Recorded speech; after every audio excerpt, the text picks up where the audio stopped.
What out-of-control situation did nobody call emergency services about? My co-worker's story of how he found out he had a heart defect jumps out for me. He used to ride his bike to work all the time at his old job. One day, just on his road to work, he drops on the side of the road, fainting. He was out for an hour or so before he came to. He was pretty beat up, nothing major but cuts and bruises everywhere. When he came to, no one was around him. People were just driving by and walking around. No one stopped to help, no one stopped to call an ambulance. He went to the doctor and got surgery done for an artificial heart valve. This one was only a few years back. Driving along a suburban road one night, and a guy wearing only his undies ran up to our cop car and threw a very large sofa cushion at us. As we slowed down to find out why he had thrown said cushion, he tried to jump into the back of the car. We got out and had a chat with the poor guy, who told us that he'd used about an 8-ball of poor quality booger sugar and wanted to get our attention to help him. Kicker was, he'd been running around the suburban streets all crazed for about 30 minutes, and nobody thought it was odd enough to call us. To be fair, it wasn't the nicest area. I was responding to a disturbance call in a trailer park that turned out to be BS. As I was leaving, I noticed a giant puddle of blood on the ground near a different trailer. Upon further inspection, I realized that there was blood all over one of the doors, complete with smeared handprints and blood dripping off the doorknob. It looked like a frickin' massacre. I started pounding on the door, and then this junkie comes out and starts yelling at me for waking her up. I ask her if she's hurt, and she said she wasn't. She then proceeds to go nuts about all the blood. She has no idea where it came from. I followed the ungodly amount of red stuff to a trailer about a block down where there was a giant party taking place. I ask the group of guys standing outside where the injured person is, and they all go G-code on me and say that they don't know what I'm talking about, while standing in the blood trail. I push past and continue down the road to Oz, where at the end of it I find a guy in what used to be an all-white outfit that's now dark red attempting to control his massive head bleed on his own. I later discovered that he'd been trying to break into that other trailer when he drunkenly cut his head on the window that he broke out. That's an awful lot of blood loss. I can't imagine blocking off authorities from that sort of medical emergency, no matter how much you distrust the popo. Wild. There was a quadruple murder in a residential area here in Sweden back in 1980, with several witnesses that heard and saw the incident. The attacker shot a girl by accident and then shot another guy in the following moments. They fired a total of 12 shots over the course of several hours. Shanked 2 others to death with a kitchen knife. He finished everything off with dragging the girl outside because he felt guilty for killing her, so that someone would find her and call the paramedics, but realized while dragging her that she was gone and nothing could be done, so he threw her down an elevator shaft. The whole ordeal lasted for 4 hours and nobody called the cops, even though 12 shots were fired and screams were heard. The killer was arrested 2 days later and was killed 18 years later by the son of the first guy that got killed. Former law enforcement officer. I worked a late shift and was driving home and decided to stop for some breakfast at a Waffle House. I noticed a few people flagging me down as I pulled into the parking lot, which was shared by an auto repair shop. They pointed me to the back, so I pulled over and turned my spotlight on. On the back side of the repair shop, there was a dumpster, and there was a man laying down beside it behind the fence. I could see his feet. Then another homeless man walked out with a bowl and literally walked right by my car towards the Waffle House. This guy was soaked, by the way. So I walked over to the man laying down and he was unresponsive. I call in and the EMTs arrive and this guy is definitely gone. I still have to this day no idea how or why. I have the homeless guy waiting for me next to the Waffle House and I ask him what happened and said, "He was out cold. I was pouring water on him to keep him warm." Video from the auto shop shows the guy walking and collapsing next to the dumpster. He wasn't shot or anything, so who knows, heart attack, stroke, something, and then just laying there for 45 minutes. The homeless guy walked over to a water hose beside the Waffle House, filled a bowl up and poured water on him because it was slightly cool outside and didn't want him to get too cold. The water was from a cold faucet, by the way. Literally nothing ever came close to the weirdness of that night in my entire career.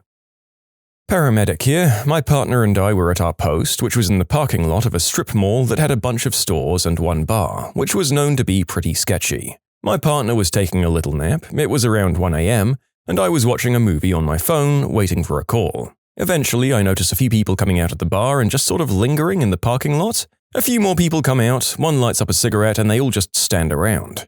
I go back to my movie, and 20 minutes later I notice that there's now a much larger group lingering outside of the bar. Nothing strange was happening, but I thought it was weird that they'd been there for so long, so I decided to check it out. I woke up my angry partner to have him pull our rig closer to the group. As we approach with our lights on, the group notices us and starts to break apart. A few people scatter, and I see that in the middle of the group there's a person on the ground motionless. My partner and I jump out and ask what's going on. Someone in the group goes, "This guy is wasted, man. He just stumbled out here and fell asleep on the ground." I shout to the man on the ground, and he doesn't respond. I check for a pulse, and there is none. I start CPR while my partner gets out our jump bag and notifies dispatch. For a full 30 minutes, people had just stood around looking at this dead guy on the ground, some smoking cigarettes and none doing anything about it. There wasn't even a noticeable commotion. No one asked if it needed help or called anyone, and they probably never would have. The guy was cool to the touch by the time we got to him and down for at least 30 minutes. We went through the motions, but there was no saving him. We transported, and he was pronounced at the hospital within 15 minutes. How frickin' hard is it to ask someone if they're okay or dial 911? How was not a single person in that group not alarmed by seeing a man sleeping on the ground in a parking lot? I've had similar variations of this scene happen at least 3 times while on duty. People just don't give a frick. Part of my job is to inspect and investigate issues in child and daycare centers. Staff members duct-taped a 1-year-old toddler to a chair because they wouldn't sleep at nap time. One staff member witnessed the other staff do this to the child. 3 other staff saw the child taped to the chair. The owner saw it as well. No one said anything or reported to the police. My office is civil, not criminal. I called the local jurisdiction and submitted all the documentation I'd found. The parent picked up the child and couldn't figure out why the child's clothes had sticky residue on them. Boy, was she surprised when she'd learned what happened to her baby. This is pretty common where I work. No one calls the police. Probably the most extreme was a shots fired call, extremely common on a certain street that we don't really go down without backup. We drive through and don't see anything, then maybe 10 minutes later we get an anonymous call about a shootout inside a vacant house. We find the door wide open, covered in blood. We make entry and find an absolute bloodbath. Blood, drugs, and casings everywhere. We recover a piece that had been fired, and there was evidence people had been dragged out. We only got the one call about it, and no one showed up at the hospital later, shot. The narrator did do a bit of digging to see where this author was from, and all I can say, it's wild enough that this can happen anywhere in the world without injured or deceased persons showing up on some sort of register, and the fact that it can happen in a first world country is even more mind-blowing. Where the frick are our social priorities at? I'm not in law enforcement anymore, but I was for about 12 years in a large city. When I was a patrolman, I got a call about someone firing off fireworks in a strip mall at 2 a.m. These were common calls, so we'd usually just go to check the area and clear the call. I checked the parking lot and didn't find anything, but I noticed the lights were on at one of the strip mall businesses. I won't say what business it was, but it was owned by a pretty prominent local businessman. Anyways, I go out to check and found the front door unlocked, which in itself was suspicious. We had a lot of burglaries in that area, so I asked dispatch to call a rep for the business. I was clearing the building and found the owner and several other people, all really prominent, in a back room where a poker table was set up. One of the guys was sitting down and had a pile of coats on his lap, which was really weird, and he was acting like he was in pain. I saw blood droplets under his chair and asked him what was wrong. He broke down and moved the coats and then revealed he had a massive bullet wound in his thigh. Long story short, these guys had a high-stakes poker game every week and someone tried to rob it and things went sideways. The guy robbing it shot this guy in the leg, which some citizen heard and called in a fireworks call. The guys involved in the game weren't going to call the cops and were arranging to have a doctor come in and treat him off the books because gambling is illegal in the state that I worked in, but we honestly wouldn't have given a crap. We actually caught the guy that did it, but the DA wouldn't prosecute because the victim and witnesses didn't want to testify or be involved. The victim recovered fine. One of the guys who I interviewed told me they were robbed of over 30 grand. Oh, there are so many. There's the usual drive-by shootings, gang violence and stuff. Then there's the infuriating things like the domestic matters. Though, to be completely honest, the most absurd situation in which no one called the police or 911 was when my crazy neighbors across the street had their father-in-law have a heart attack on their front lawn during a barbecue.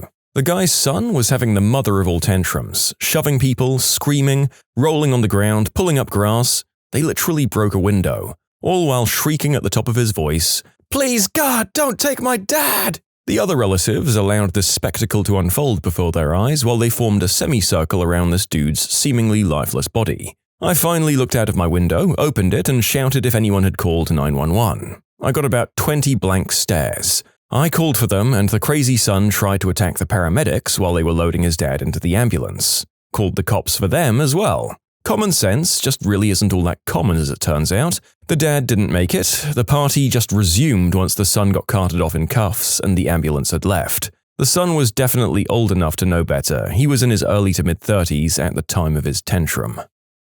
You can submit your own stories to be featured here on the channel. The story submission link is in the description below. And if you want to listen to some vibey music in the background, check out easymode, also linked below, and subscribe. Started my 4 to midnight shift by heading directly to get a coffee. Beautiful summer, people everywhere. I pull into the parking space and see a guy just lying on the ground in front of a park bench. I jumped out of my cruiser, grabbed my first aid bag, and called it in. The guy was conscious but not really responsive. It sounds like a movie, but we were doing the old blink if you can hear me deal. The rescue finally arrived and took him to the hospital. I found out later that the guy had suffered a grand mal seizure and was still postictal when I rolled up on him. The frustrating part was the dozens of people milling around that couldn't even bother themselves to call 911, never mind find out if the guy was okay. There was a video a while back, and I'm sure other similar ones floating around, of a woman in public transit who appeared to be on something. Swaying side to side, drooling, spaced out look. People were making nasty comments and her young daughter was crying hysterically. Turns out the lady was having a seizure. No one wanted to get involved to see if she was okay. It was easier to say nasty things and film her. Seizures aren't always falling on the ground and flailing. They can include symptoms that look like the person is on something. People with diabetes can also have similar reactions with low blood sugar. My brother-in-law was on his way home from the night shift a few months ago and happened to drive past a house that was just casually on fire. He ran up to the door, beat on it with no answer, broke the door down, and ended up rescuing a woman and her children. I'm not sure how many kids there were. They were all fast asleep and had no idea the house was on fire. My apartment got broken into a few years ago. It was one of those off-campus college apartments. We called the police, who came at about 4:30 a.m. Our neighbors were playing loud music, which was pretty typical for them. When they arrived, they were taking the report when the officer I was talking to asked if our neighbors were always that loud, and I told him it was only on Saturday and Thursdays, and how it didn't really bother us. But before the cops left, they knocked and pounded until the neighbors finally answered. When they opened the door, there was a horse or donkey in the living room, several studio cameras, and 3 or 4 people who were apparently filming a donkey show. I know those cops were probably expecting some green herb and maybe a few minors drinking, but not a frickin' donkey show. You know, given how a lot of these other stories have gone, I was expecting a dead body, maybe an untreated medical episode happening ignored in the middle of the floor. I didn't expect that, so well done, guys. I do mountain bike patrol in a small, medium-sized city. Was just riding one morning just after rush hour and I spotted a little kid, probably about 3 or 4 years old, standing on the side of the road with no parents in sight. I stopped and asked him where his parents were and he just kinda shrugged. Called it in and some guy ran out of some townhomes across the street and said the little dude was standing there for a few hours and the guy in the house was watching him to keep an eye on him. There were people around and everything, but we never got a call for it. Long story short, this kid had just wandered out of the room he and his mum were staying in nearby and wandered onto the street. The place was a shelter for women and he was able to get past the manager and a court police officer. The mum had passed away from too many substances 3 days prior, and when the little guy got hungry, he went out of the room and wandered out to the street. No one even went to check on her either, despite the smell. Because some people have asked, I'll clarify this shelter wasn't a homeless shelter, it was a shelter designed to house domestic victims. Women and children who temporarily had nowhere else to go. Mostly, it was designed to help bring them into the system by giving them a place to stay until their social workers and caseworkers could get them better accommodations. Kind of like a more secure hotel. The women were free to leave and do their own thing, and there wasn't a full-service staff like in a homeless shelter or rehab facility. To finish, please go out and push your legislators and the people in power to fix our healthcare and rehabilitation system. Many millions of people suffer from our lack of ability to help those in need, especially the mentally ill and the neglected members of our society. Push for the end of the war on substances to stop the cycle. I'm an EMT. We were waiting at a light right as we were headed back to the station for our end of the shift. We saw a man running like Usain Bolt across the crosswalk to beat the light and a woman chasing him.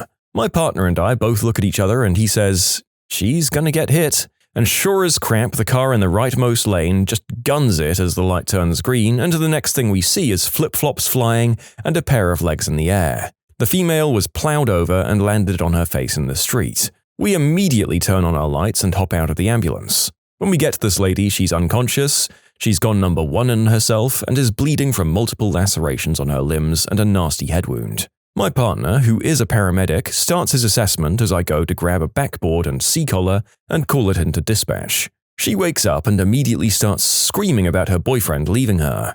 She stands up and tries to run after him and face plants onto the curb and proceeds to lose a tooth. We finally calmed her down enough to get her onto the gurney. Mind you, she wouldn't listen and kept trying to walk around after suffering a couple of head injuries. Once we got her into the back of the ambulance and out of the road into a nearby parking lot, the driver that hit her rolls up. By now, firefighters are on the scene and asking what the heck is going on. We give them the lowdown and my partner tells them that we can handle it, so they leave, confused and somewhat trepidatious. We talk to this woman for a while, insisting that she needs to go to the hospital, but she keeps saying that she can't go and needs to find her boyfriend. Meanwhile, the driver who hit her is apologizing to me and saying that she wants to help any way she can. The woman keeps saying she can't go to the hospital. After we got her cleaned up and bandaged all the wounds, she asks if we can take her to her boyfriend's house. Well, as an EMT, I can do one of two things, either take you to the hospital or leave you where you are. She refuses transport vehemently, so my partner and I tell her we can't take her anywhere. She proceeds to then hop out of the ambulance and ask the driver who just hit her if she would take her to her boyfriend's house if she didn't call the cops. Sure as crap, before we can even radio in that the patient was refusing transport to the hospital, she's rolling away in the car that just hit her and tossed her 8 feet in the air. It's not the craziest story, but one of the few that we just happened to be there for. This is my uncle's story from early 90s Chicago. An elderly couple called in what they said sounded like a shot from the apartment below them. My uncle and his partner arrive on the scene and enter the apartment, weapons drawn. Standard protocol for a possible firefight in progress. Right in the entryway is what's left of a middle-aged Italian gentleman who apparently made the decision to not continue his criminal career by getting himself in the head with a .45. He's obviously gone. According to my uncle, his face was half gone, nose missing, one eye, and the other hanging from what's left of the socket.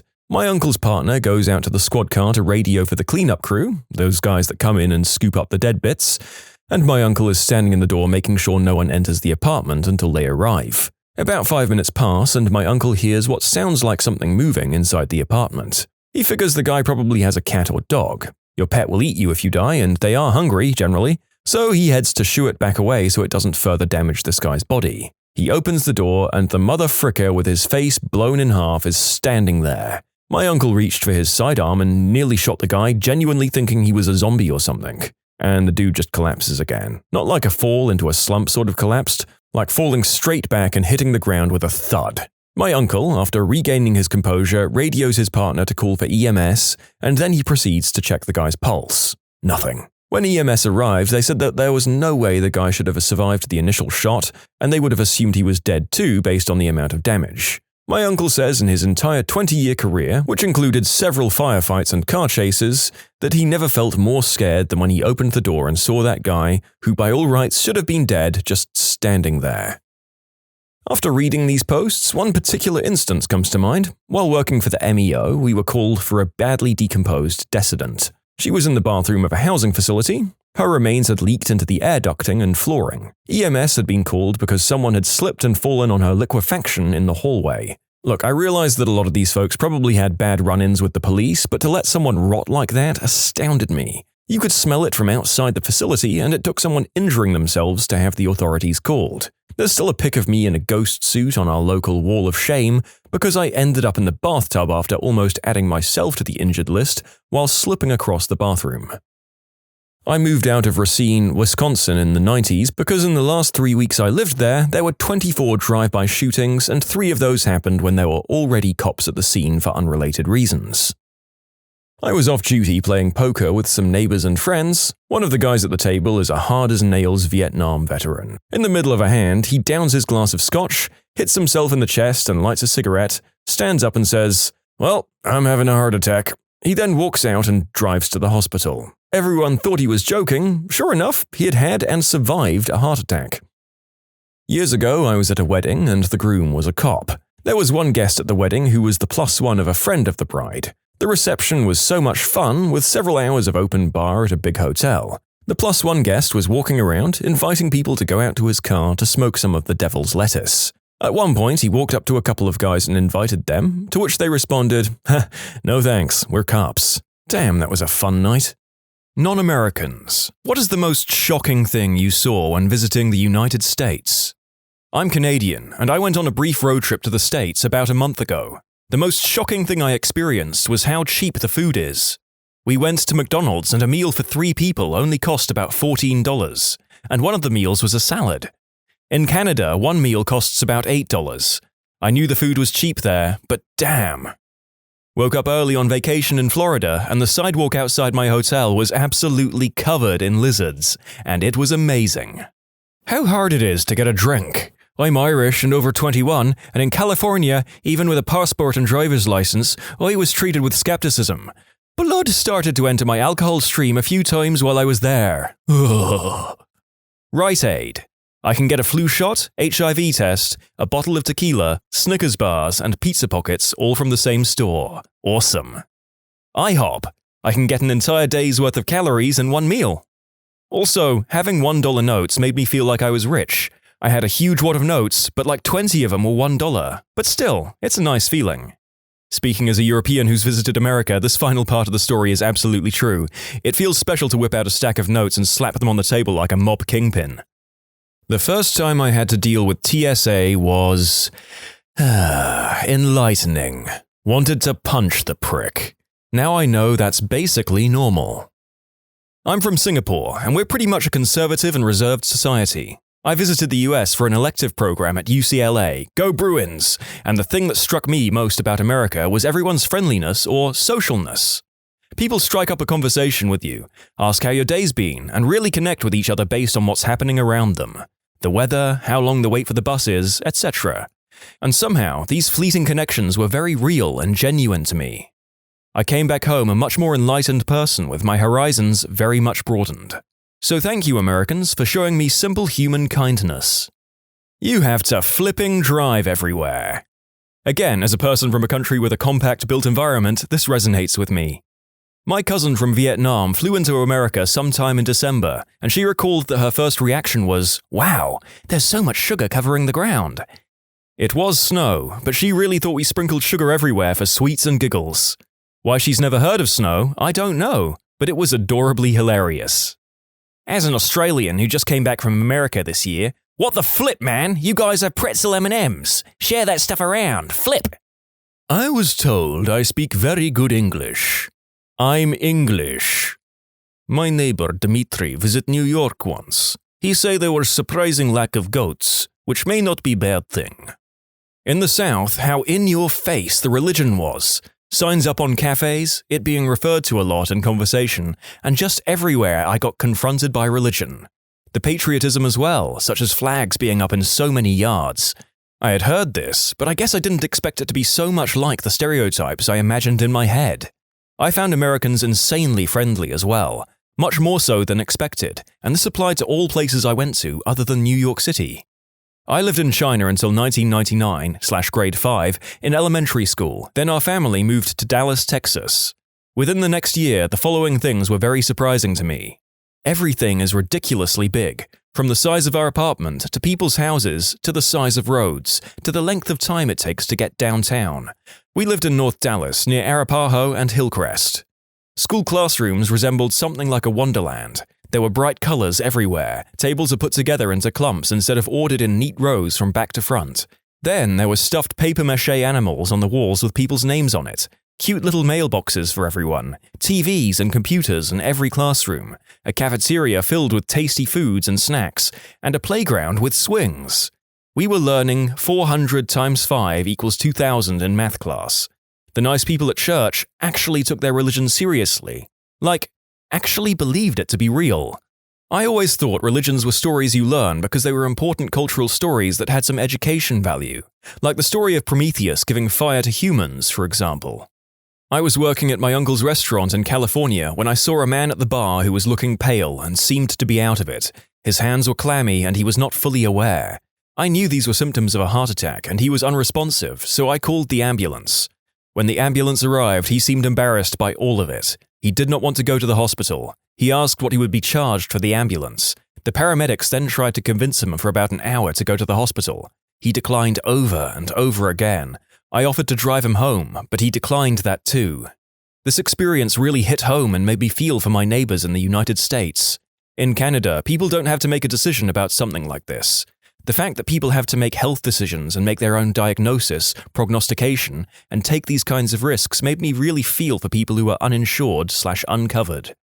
As someone who has had reconstructive labrum surgery, tonsil/adenoid removal, and several other emergency room experiences, I vowed to never complain about the medical service I receive in Canada, regardless of how long I have to wait. I got beat up real bad one time and someone called an ambulance. I tried to refuse, but they talked me into going with them to make sure I didn't have a concussion or internal bleeding. I even tried to talk them out of giving me an MRI or maybe CAT scan once I got there, since I didn't have insurance. The nurses said not to worry about that. Total bills were $7,004. Whole camps of homeless people living under highway overpasses in New Orleans. In New Orleans, those people are referred to as the middle class. I was in the M&M superstore in Times Square, and I saw a woman so fat, just so fat, she used a scooter. That's unfortunately not exceptionally unusual. I'm from Australia, and I couldn't believe how high the water levels are in your toilet. My berries nearly touched the water. Also, you drive through ATMs. Crazy. Yeah, when I went there, I suddenly realized why their toilets overflow when they get clogged. This is a very strange and alien thing to most of us outside the country. Perhaps someone can explain it. A homeless man in Seattle called me a good-for-nothing N-word, word for word. Keep in mind that at the time this happened, I was a 14-year-old white kid with a steadier job than he had. Homeless people are like ghosts in America. Nobody acknowledges them, we are frightened by them, and even sometimes amused. I was at a McDonald's in the US, and no one kicked my ass for wearing my futuristic computer glasses. Because it isn't like Paris. Tax. Why not put a flipping price sticker that includes it, so I don't have to work out if I have enough money for everything? Yes, this is so true. I've had to bust out the calculator in advance for nearly every major transaction. Wouldn't say it would be shocking, but just a tad startling. Basically, flags. Flags everywhere. On the pavements, in the windows, on the side of buildings, up poles, on cars, on doors, on posters, pretty much anything it could be stuck to. Oh, and the real comfy feeling of diners. Genuinely felt welcome in any I went for a cup of tea in. Always got a raised eyebrow and a question when I asked for hot tea instead of iced tea. I'm from Canada too, and I visited Anaheim. Portion sizes were gigantic. I swear they slaughtered 5 chickens for my girlfriend's dish at the Cheesecake Factory. The next morning's breakfast at the hotel was huge too. I felt like I was going to explode after. Also, corn syrup and everything. The ketchup and Coke were thick. Was definitely weird, and I wasn't a big fan of it. Seriously, if you're wondering why you have an obesity problem, this and the last point are part of it. I know obesity is a global issue, but fixing it starts at home. I was also surprised with how friendly and forward people were. Random strangers would talk to us, and staff were nice. Everyone spoke louder than back home too. This wasn't just at Disneyland, but also at small places on Newport. Speaking of Newport, we went to Balboa Island. Just off the island is a huge plastic surgery complex. That was interesting. Oh, and Americans take their schools seriously. Many houses on Balboa had university flags flying, and I saw a lot of UCLA and USC shirts. Oh, and girls breaking into song in the middle of the street? I found this confusing. I wasn't sure whether to find it endearing or cheesy. If anyone did that back home, people would think they're insane. But in America, I saw this multiple times. Holy car! I didn't expect that many responses to this. So to clear some things up that are getting repeated in the comments, I now understand that Canada also has HFCS in many foods. However, I did still find Coke and ketchup sweeter and more syrupy. That's what I meant by thicker. In regards to Cheesecake Factory, we ate there the day we arrived. There's not much choice in local food when you're on the Disneyland resort. Plus my girlfriend's organization she volunteers for sends the people they help to Cheesecake, so there was a bit of meaning to it. Oh, and in regard to schools, that's interesting that it's sports teams. I believe my school, the University of Alberta, has pretty good teams, but no one really cares unless they're directly affiliated with them. They seem more like clubs here, interesting to see the difference there. I'm also leaning towards good in regards to girls singing. Life could always be more like Hairspray. My first visit to America was Detroit. I haven't been back to America since. See, the problem is you went to Detroit. 90% of American citizens are too afraid to visit Detroit. Hey, lay off Detroit. Them people are living in Mad Max times. I was on the West Coast for about 2 months a couple of years ago. I'm from the Netherlands. Things that struck me. Portion sizes. Your small pizza is our large pizza. Your medium pizza is our family pizza. Your large pizza doesn't fit inside our borders. Clean streets. I saw a lot of $1,000 littering fine signs. Must have worked because there wasn't so much as a cigarette butt on the streets. Space. You have a lot of it. Everything is bigger, taller, larger, wider, and further apart. Food is cheaper than in Europe. Alcohol is more expensive. I figured out why you don't see a lot of American cars outside of America. I'll stop here before I insult people. I visited a Giants game in San Francisco and couldn't believe my eyes when Giants and Cardinals fans were sharing a couple of beers and eating hot dogs together while cheering for different teams. In Europe, we have to separate soccer fans from the moment they arrive in the game city until the second they leave, to stop them from bashing each other's heads in. Also, the entertainment value with all the songs and games is much higher than in European sports matches. TLDR, when you're from Europe and visit the USA, it's like somebody puts the contrast on your TV on maximum and turns the volume up. Rich people are richer, poor people are poorer, sweets are sweeter, laws are stricter, sports are more fun, everything is bigger, and man, do you guys build crappy cars. The amount of self-segregation that blacks and whites do in St. Louis, a city whose black-white population is basically 50-50. I almost never saw mixed-race groups of people socializing. It was either all black or all white. The two societies are almost separate. I have been here for 3 months on an internship. Things I have noticed. That whole patriotism and American ideal is dead in the youth. No one believes in the American dream anymore. Every young person I have met has said, "Yeah, this country kinda sucks, but what can you do?" And I am in the South. Also the fact that it seems no one cooks. I prepare my own lunch and make my meals because it's cheaper and healthier. People seemed strange to know that as a 20-year-old male, I can cook and choose to. Also, the use of elevators. I have not seen people take the elevator down from the second floor so many times in my life. I'm sure this will all get buried, but the 1 or 2 of you who make it this far, high five! Speaking in terms of Americans I've met, I can say that I have met equal amounts of patriots and the disillusioned amongst the young and old alike. I thought fat people in Taiwan were fat, but then I saw Americans. Almost no Taiwanese are considered fat to me now. I spent a summer in Canada, but we went down to Chicago to go to Lollapalooza. On the way back, our bus had a stopover in Detroit.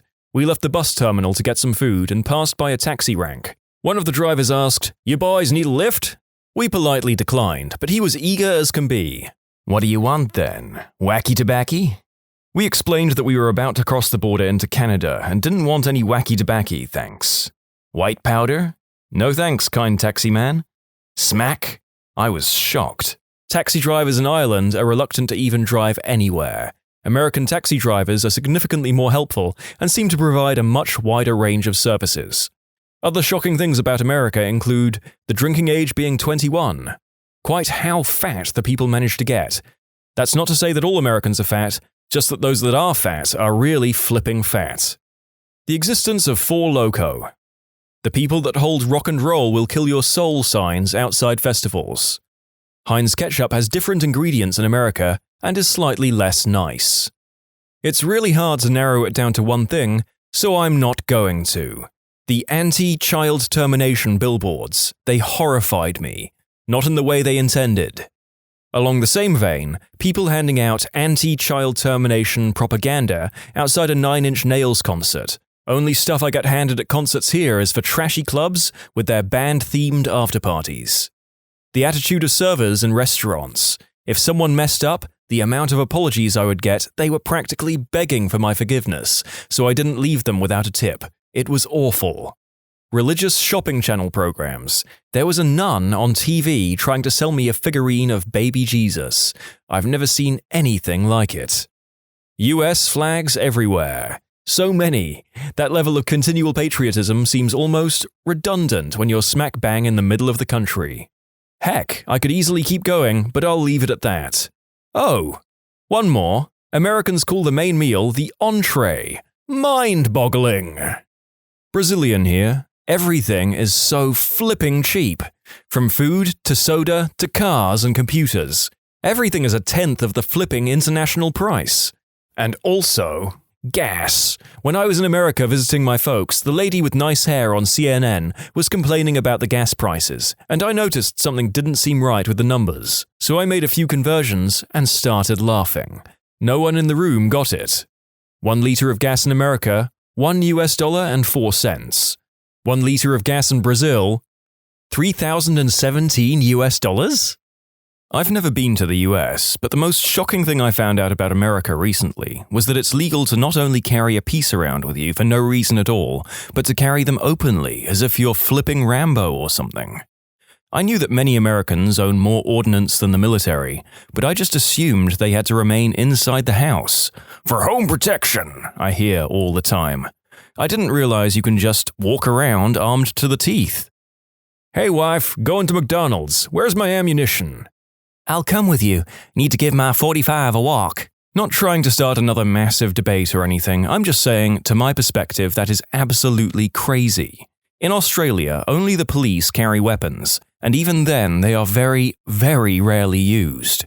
The police get in more trouble for shooting people than they would just letting them get away with crimes. Human life is considered very valuable, even criminals. And just to be clear, because the firearms are great, there are laws replies are already starting, please note that I'm not trying to offend or judge anybody. This is simply my perspective on something that is shocking to me about the United States, as asked by the OP. I'm from New Zealand, visited California a few years ago.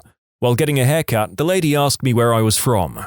I said, New Zealand. She then proceeded to try guess what state I was in until I told her it was a country. She then refuses to believe that New Zealand is a country, no matter what I told her about my country. That amazed me.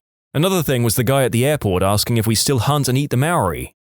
That was asked after he asked whether or not we had indoor plumbing in New Zealand.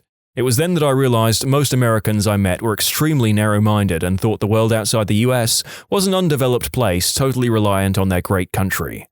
Most people were quite friendly, though. Most shocking thing I saw? Poverty. Absolute poverty. I visited the States 5 times, and each and every time it is impossible not to notice a huge problem with poverty. I'm Irish, so coming to the States I had a high enough standard on how a first world country should be. And it was as sad as it was shocking to notice how badly some people had it. Chicago. Well, I've been in Chicago quite a bit, with O'Hare being the main international airport for me, and it's not the worst, but some of the houses in which I've seen people come out of, and the number of homeless, has left me speechless.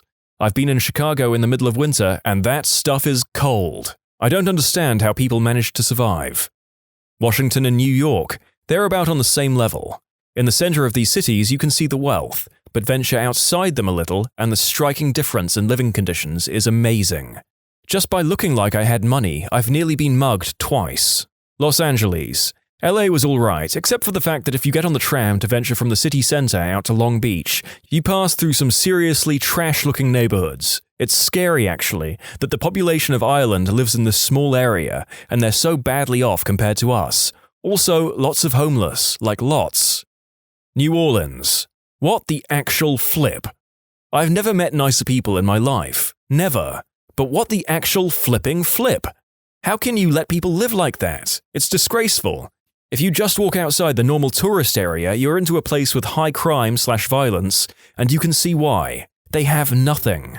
There's a massive gap between the rich and poor, and you seriously need to do something about it.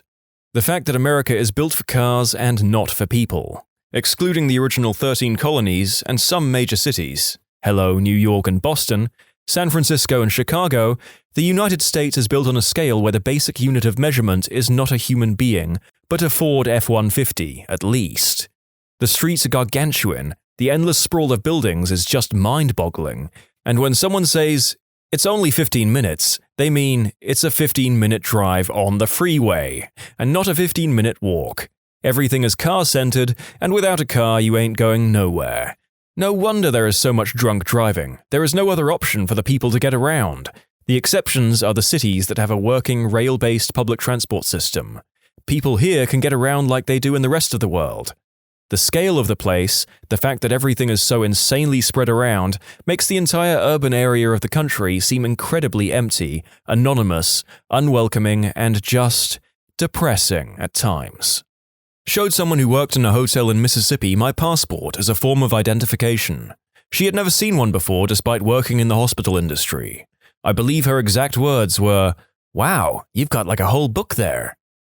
What's a harsh reality that everybody needs to hear? You can become disabled unexpectedly at any point in your life. Make sure you're taking advantage of the abilities you have while you have them. Seriously, the human body is amazing, resilient, and beautifully intricate. It is also fragile, complicated, and fallible. Never, ever ride in a car with your feet on the dash. Don't light those M80s in your hand. Don't dive headfirst into unfamiliar waters. Life is already trying to kill or maim you. Don't give it any help. There's something that traumatized me as a kid when we were learning about Ray Charles's life in music class. The man is famous for being a blind musician, but what I never knew until that day was the fact that he was neither born blind, nor did he get into a freak accident or something. He was literally just existing one day and suddenly his eyes stopped working.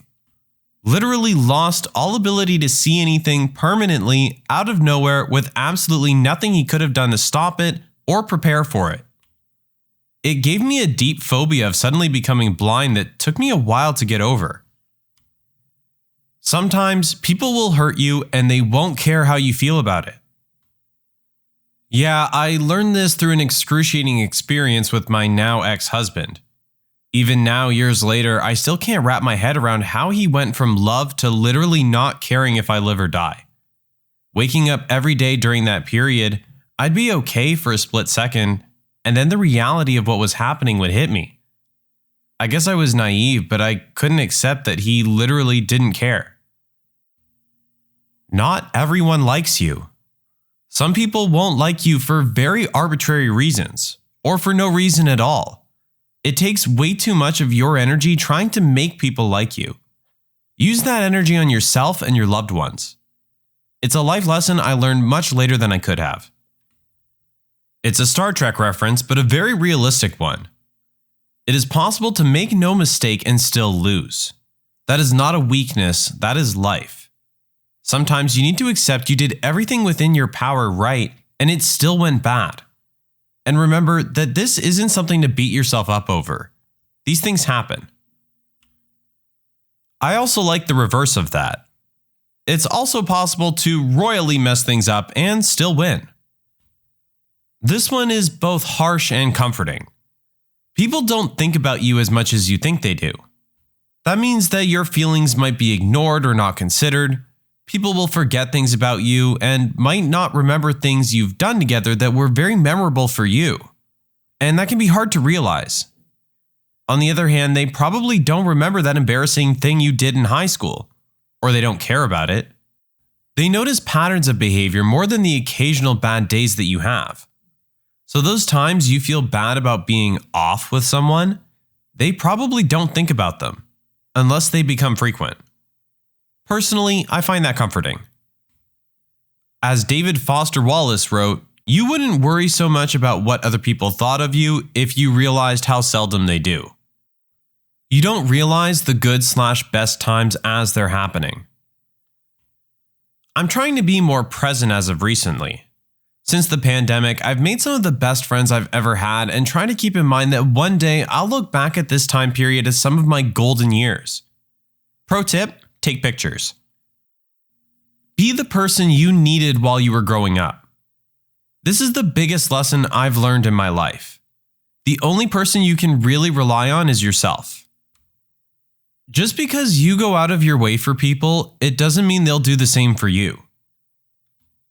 I've just recently learned this lesson. having a bit of a cancer scare and told 2 friends last week, which both completely ignored it and continued to talk about themselves. I've seen them through breakups and family issues, and I couldn't even get a "damn, that sucks." It really messed with me. Life is not automatically easier just because you're a good person. I find the inverse is usually true. Having a moral compass and being a good person usually means you have a line in the sand somewhere, and there will always be someone who is willing to go further than you, undercut you, or outcompete you. You gotta walk your dogs. I heard someone put it this way, which really hit home.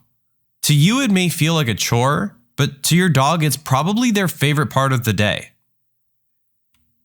Your trauma is not your fault, but it is your responsibility. This is a great one. I see a lot of people with parental issues struggle with this. I went to therapy and was diagnosed with PTSD from the way I was raised. The main thing my therapist told me was that it was 100% not my fault, but I am the one responsible for dealing with the fallout. It isn't fair, but it's the reality.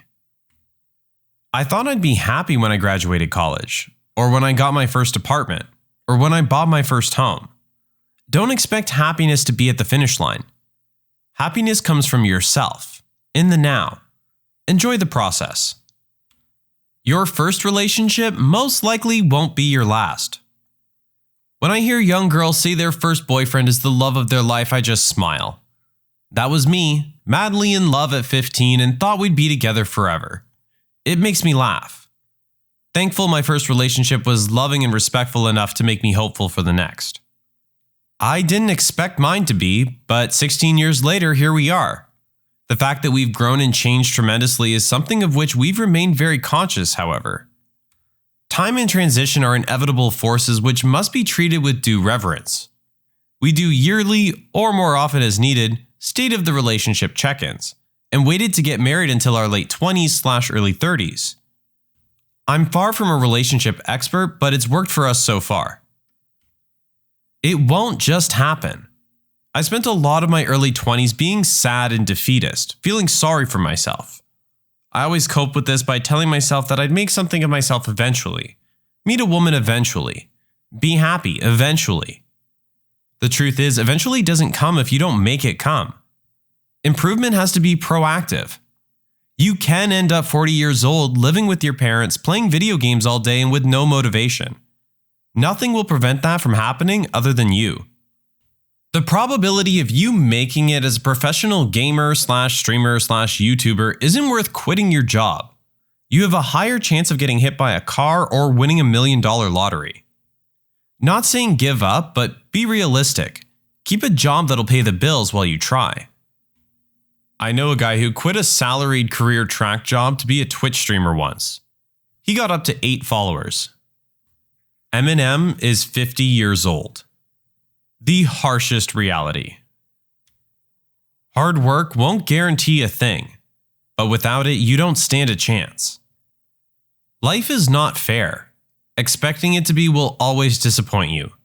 People will get special treatment for all kinds of things. It will never change. Not everyone has to run to the bathroom or hunch over in pain after consuming dairy. Those cramps, that gas, it's called lactose intolerance. Get Lactaid or give up the Captain Crunch. Boneless wings are just chicken nuggets. Now that's way too far, buddy.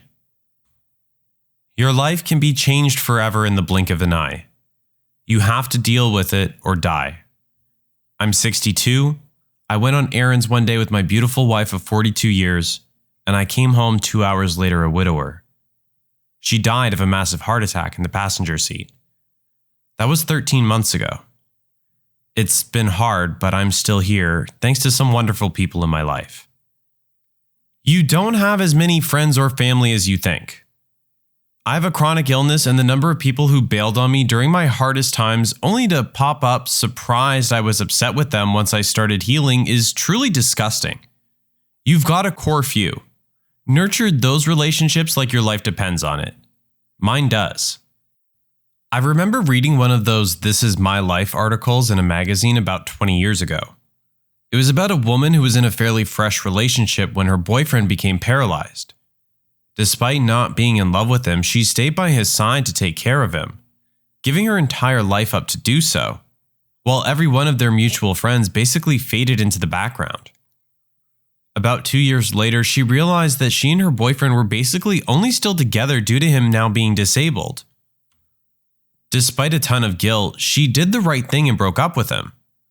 When she later ran into those same friends of theirs, they were incredibly unfriendly to her, treating her coldly because she had abandoned her boyfriend when he needed her.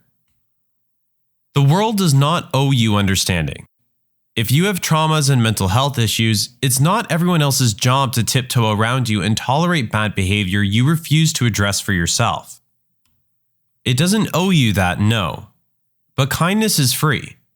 You can choose to be kind to other people with trauma and mental health issues, and it will probably cost you nothing. So why would you make the choice not to?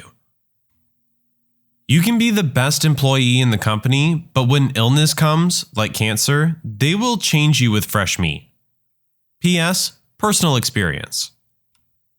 Saw it happen to someone that had even won an award in the company for his work and had a pretty high position. He got lupus and made the mistake of being honest with the company. They fired him. I have a chronic illness that caused my resume to look wild. The longest I've ever been able to work somewhere is 1.5 years because once I get a bad enough flare, I get fired. Doesn't matter how good of a worker I am or how hard I try, once I get too sick, I'm fired. Nobody cares. Just go for it. Everybody's busy with themselves to pay attention to what you're doing. Facts. A teacher in high school taught me that at the end of the day, nobody cares about you. Nobody is going to bed at night thinking of your problems. And it always stuck with me. Brutal honesty without tact is just brutality. You're not being as helpful as you think you are by claiming to offer other people harsh truths. A great phrase I've heard is there's a difference between being honest and weaponizing the truth. People who pride themselves on being brutally honest are more excited about getting to be brutal than they are interested in being honest. On the subject, I really like the quote, "I don't accept tough love from anyone who hasn't shown me gentle love." Youth is wasted on the young. Before you know it, you're 40, 50, wondering where the years went. So stop caring what people think about you. Ask him or her out. Start that business. Tell your family you love them, even if you're in a fight with them. You might be 30 thinking it's too late to do that thing you wanted to do. Do it now. Or else you'll be 40 wishing you had done it when you were 30. 50 wishing you had done it at 40. Just start it now. Working hard doesn't guarantee success. It may not guarantee it, but it sure increases the odds significantly. It also depends on the person's definition of success. For most of us, work is a business transaction. You're trading your time for money. Your employer isn't your friend, father or mother. They owe you what they promised to give you in exchange for your time. That's it. If your work isn't fulfilling or making you happy, either spend your free time making yourself happy or work somewhere else. The few people who live in the wealthiest countries in the world still struggle to find happiness. Stop wanting what other people have because it looks like it makes them happy. They aren't any happier or better than you because they have things. Finally, while these facts suck for most of us, the sooner you internalize them and shift your values, the better you'll be. Most people should not be on social media of any kind because they cannot handle what it does to them mentally. It's not about socialization. It's about corporations monetizing your life. Many of us were the frog slowly boiled in the monetization of the internet. We started out when it was a place corporate media laughed at, and we had our space and our fun, we were left to ourselves. Slowly, ads and marketing and data collection creeped in, and none of us noticed the internet fundamentally changed. Some of us did, even subconsciously, but we were already engaged, habituated. Now it can seem very hard to pull away and find some meaningful life that isn't connected to everyone else 24/7. Children's first bullies are often their parents. It's very sad but true. A parent is often the first bully in the life of a child. They might not often be their bullies, but they are at most the first ones, and sadly many parents may even be unintentional bullies, causing more harm than good. Nobody wants to hear your music either from your car or from your headphoneless phone. I feel this one. I live near a busy street with a stoplight and people blast their music so loud it sounds like it's in my house. Loud music is one thing and I don't love that either, but man, this is a whole other level. You are responsible for your own happiness. But that doesn't mean that you have to make it alone.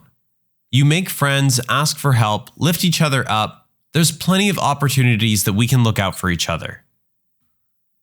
If you're spending 30 minutes every day in the toilet after lunch and still saying you shouldn't have had Taco Bell for lunch, maybe it's time to see a doctor or stop going there for lunch. If you ate food from Taco Bell and expected not to be toilet bound for at least 30 minutes, then you might need to rethink your life choices and get a new toilet. The good old days were rarely good old days when we were young. Rose-colored glasses, nostalgia vision, whatever you want to call it, the good old days probably weren't as good as you're thinking. Yes, they were. I got to play RuneScape all day without any repercussions. When you buy a pet, know that you are in all likelihood going to outlive them. You need to mentally prepare yourself for that inevitable day. No, my pup and I talk every day about how she's going to live forever. A lot of success comes down to luck. People can work extremely hard, do everything right, be the most qualified / best person, and they totally get overlooked for someone else. A huge reason some people are winners and some people are losers is just straight up dumb luck. I'm very successful by almost any standard, but I used to be broke, friendless, and basically treated as useless / worthless. I went to college and worked hard, but yes, there was a lot of luck involved, and a little help from my family and the government. So many successful people I know are so deluded, they think that because they worked hard and succeeded, that's all it takes. It's not. Nobody knows what's happening. Not Buddhists, not Catholics, not governments, not feminists, not scientists, not capitalists, etc., etc., etc. No one. Obviously, no one knows everything, but I'd argue scientists know a lot more about certain information than other people. We're just electrical meat sacks made up of many other living things hurtling through space on a rock trying to understand why things do.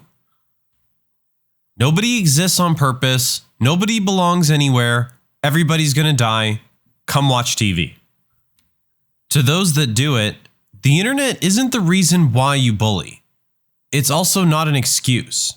You bully because you're projecting your own insecurities onto someone else. Also, just because you were bullied in high school doesn't mean you aren't a bully now. That high you get when you trash someone on Twitter and get a lot of affirmation from others? Yeah, you're being a bully. Reddit isn't the world, and getting downvotes or upvotes amount to nothing. Also, your waifu isn't real.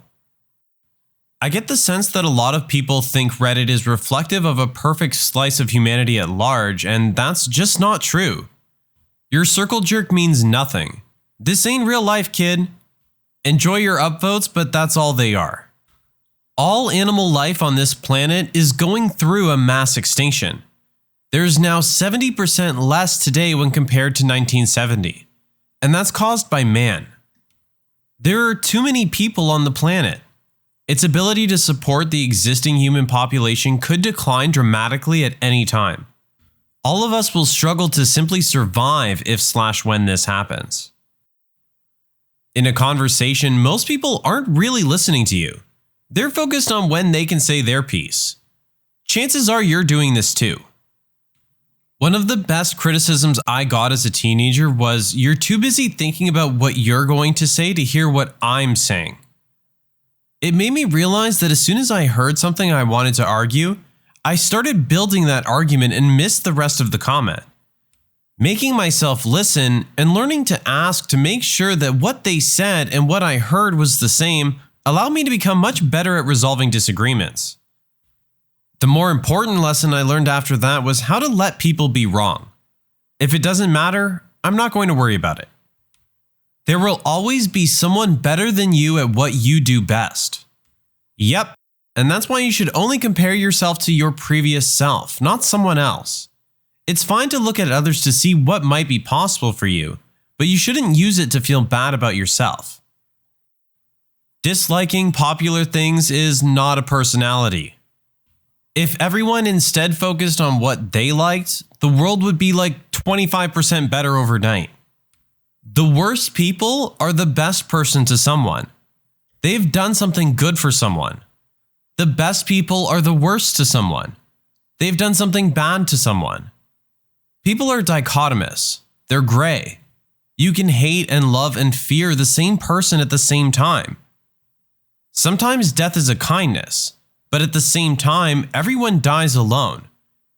Death is scary, and no matter how bad you feel, there is always something good. It may be something small, a pretty color, a nice texture, a good smell, a sweet note. On a lighter note, toast always falls jelly down. Who is someone that we praise but was actually a horrible person? Chris Gardner, the man who Will Smith played in The Pursuit of Happiness, is considered to be an amazing success story, an inspiration, and a great father. He actually cheated on his wife with a dental student and got her pregnant. He then started dating said dental student and reportedly beat her. He was even taken in by police because of a domestic abuse charge. Dr. Seuss was having an affair with a woman while his wife had cancer. His wife killed herself because of it. Charles Dickens dumped his wife of 10 kids and 22 years for an 18-year-old mistress. When she called him out on it, he publicly called her a fat jackass. I'll just repost my answer to a question similar to this that was posted a while back. James Cameron. His movies are great, but he's such a butt. There's a reason why the crews to your movies are constantly revolting against you. He's been married 5 times. His marriage to Linda Hamilton ended after just 8 months because he was caught cheating with Susie Amis, who played Rose's granddaughter in the Titanic. He called agnosticism cowardly atheism. Orson Scott Card described him as selfish and cruel while working on the novelization to The Abyss. After working with Cameron on Titanic, Kate Winslet decided she would not work with him again unless she's earned a lot of money. She said that Cameron is a nightmare to work with. Studios have come to fear his habit of straying way over schedule and over budget. He is notorious on set for his uncompromising and dictatorial manner, as well as his flaming temper. Sam Worthington said Cameron would use a nail gun to nail the crew's cell phones to a wall in retaliation for unwanted ringing during production of Avatar. The first editor of The Terminator got fed up with Cameron and refused to edit the movie to Cameron's specifications. He did it so he could get fired. The crew that worked on Aliens walked off set. The entire crew. They eventually came back after a lengthy negotiation and an apology from Cameron for his conduct. Composer James Horner refused to work with him for 10 years after doing the score to Aliens. Ed Harris and Mary Elizabeth Mastrantonio still refuse to talk about their experience working with him on The Abyss. Some few things that are known is that Cameron ordered the actors to go to the bathroom in their diving suits to save time between takes, and every actor in the movie had major breakdowns at some point during the production of the movie. One of the few things that Harris has said is that he was driving home one day while shooting and spontaneously started crying, and he had to pull to the side of the road until he stopped. Mastrantonio has just said it was a horrible experience. The cast had to relieve their anger by completely destroying their dressing rooms, tossing couches and ripping the walls apart. Cameron has admitted that the only reason why he made the Titanic was to get the studio to finance his dive to the actual ship. He went to the studio, opened a book of Titanic paintings and said, "This ship, Romeo and Juliet." They greenlit the movie on the spot. His reputation is legendary in the business. During the 70th Golden Globe Awards, Amy Poehler joked about the controversy around the depiction of the torture in Zero Dark 30, a film co-produced and directed by Cameron's second wife, Catherine Bigelow. Poehler said, "When it comes to torture, I trust the lady who spent 3 years married to James Cameron."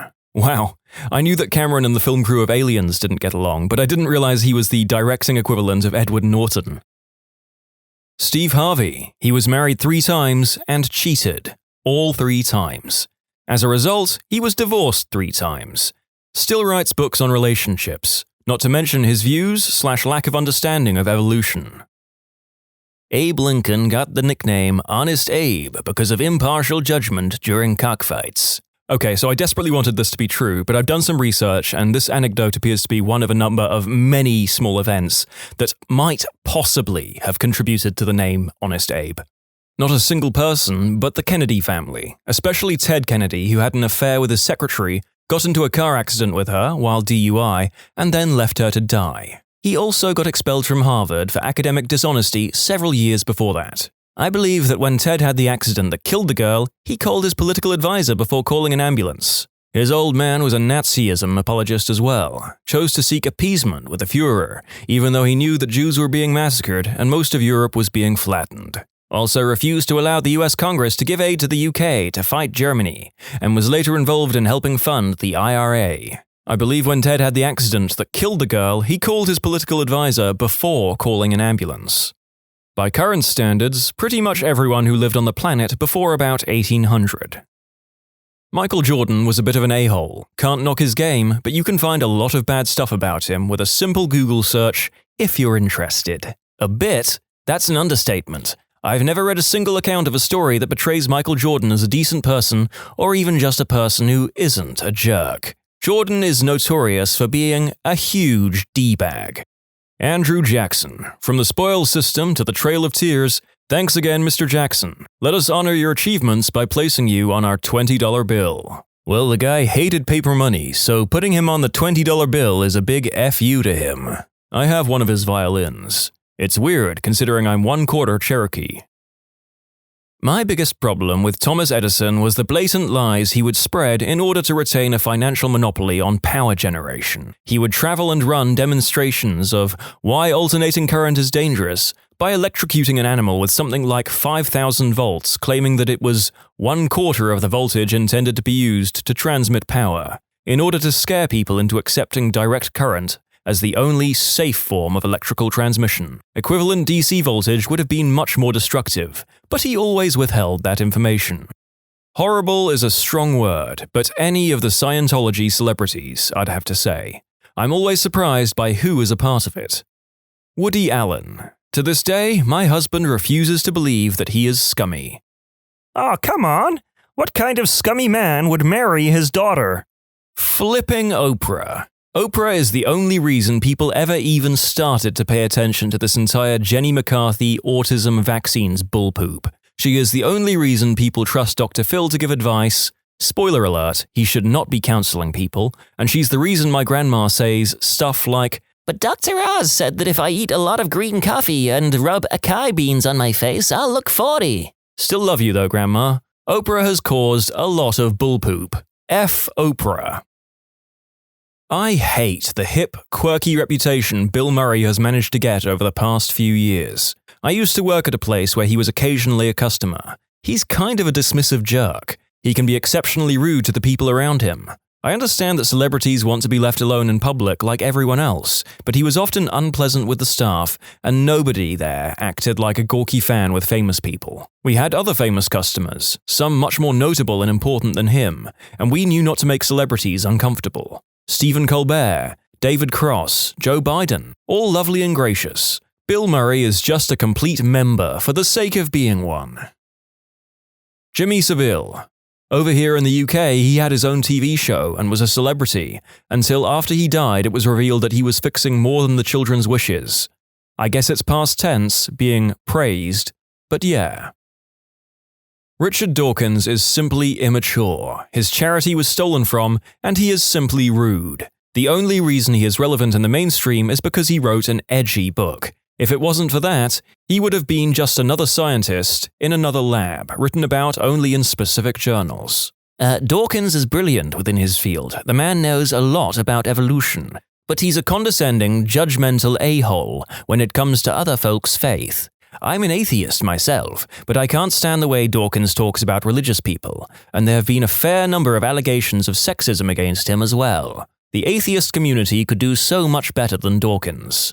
I can't stand Dawkins. He's so gosh darn smug. If you're going to be a smug anti-theist, at least be a hilarious alcoholic bohemian like Christopher Hitchens. I'm inclined to agree with the people commenting on this. Dawkins may be smart, but they really need to run his commentary through a spin doctor first. I wouldn't say horrible, but Nelson Mandela is given a free ride on a lot of things. I'm going from memory here and on mobile, so I'm sure someone will correct any errors. For starters, he promised South Africa the Freedom Charter, essentially a 1945 UK-style welfare state, whilst simultaneously selling much of the country's industry off to foreign companies. He had written a lot in Robben Island about how the only way South Africa could go forward was by nationalising industry. He essentially promised a welfare state he knew he couldn't provide, and doomed the poorest of the nation. John Pilgar's Freedom Next Time is a fantastic book about this. He argues that in part thanks to Mandela's actions, South Africa became an economic apartheid, which was just as bad for the people in townships than actual apartheid. He also supported Mbeki's assertions that HIV didn't cause AIDS, and that anti-retroviral drugs were a Western conspiracy. The thing is, weighed against the good he did in South Africa, and how much he helped that country heal, perhaps it isn't that significant. It just annoys me that people are completely unwilling to recognize any of these pretty big flaws. I would treat him as a George Washington. He's not a man who lived, he's the father of the nation and gets a lot of passes for that. You need something to center the culture on. He's a myth, not a man.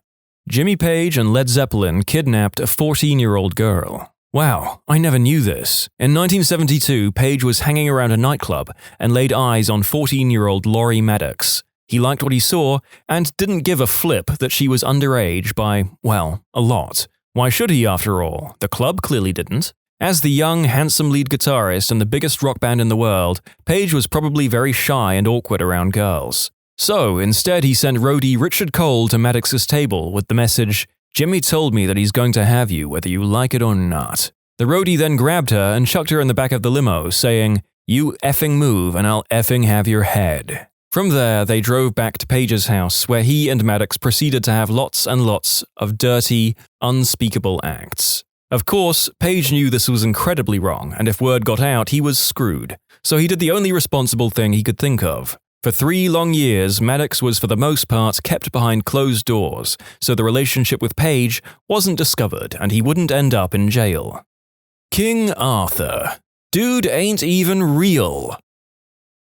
John Wayne. I believe in white supremacy, at least to a point where African Americans are responsibly educated. He was also an aggressive drunk and a draft dodger despite playing heroic roles.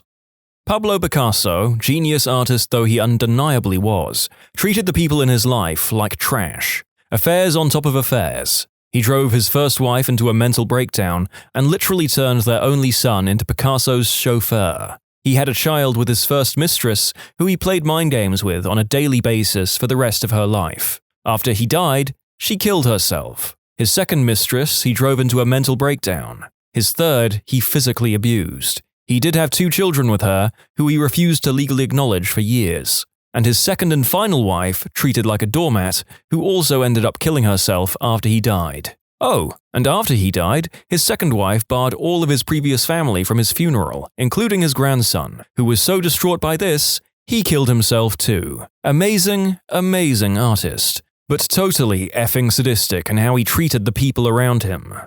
Oliver Cromwell is massively praised and admired in Britain, often making it into lists of the top 10 greatest Britons in British history. Meanwhile, he is universally vilified in Ireland, and regularly makes it into lists of the top 10 greatest villains in Irish history. I find it quite amazing that the British ignore his genocidal campaigns in Ireland and prefer to erect massive statues of him outside their parliament instead. I mean, I know I'm supposed to praise dear leader, but Kim Jong-un is kind of a d-hole. Arnold Schwarzenegger, illegitimate child with the maid working in his house, reduced the sentence of a convicted murderer for a political friend, signed into law the biggest tax increase in California ever whilst campaigning for lower taxes, and an overall disgusting political weasel. And yet, still one of the more respectable figures in the modern GOP. Jebediah Springfield, aka Hans Sprungfeld. Ronald Reagan was probably involved in the Iran-Contra affair and dealing with Iran before the election against Carter. Republican ties let Iran know they'd get a better deal if they waited until after the election was decided to release the hostages, after which Reagan's staff sold them weapons for gold. which was then funneled into South American right-wing terrorist organizations that killed thousands of people in cold blood. That and his economic policies have led to a lot of the crap we are dealing with today. Mother Teresa. She said that people needed to suffer to be closer to God and would deny medical care to people under her care, so they would suffer and die. One case that changed my opinion was a teenage boy who had a kidney problem easily fixed by surgery, but the nuns of the order refused to allow him to be taken, and instead just gave him aspirin and waited for him to die. She also diverted a lot of the money donated meant for helping poor people towards extreme pro-life positions, including stopping legal contraception. John Lennon. Not only was his talent blown out of proportion, Imagine is probably the most overrated song of all time, and unintelligent, he was clueless about social issues, he was a pretty horrible person in general. He would beat his family and verbally abuse his son, Julian, who stated publicly that Paul was more of a father to him. On one occasion, Julian was laughing, and John yelled, "I hate the way you effing laugh," and sent him away. There is a long list of horrible things he has done. Winston Churchill wanted to start World War III against Russia the moment Germany was divided up. Oh, and William Wallace.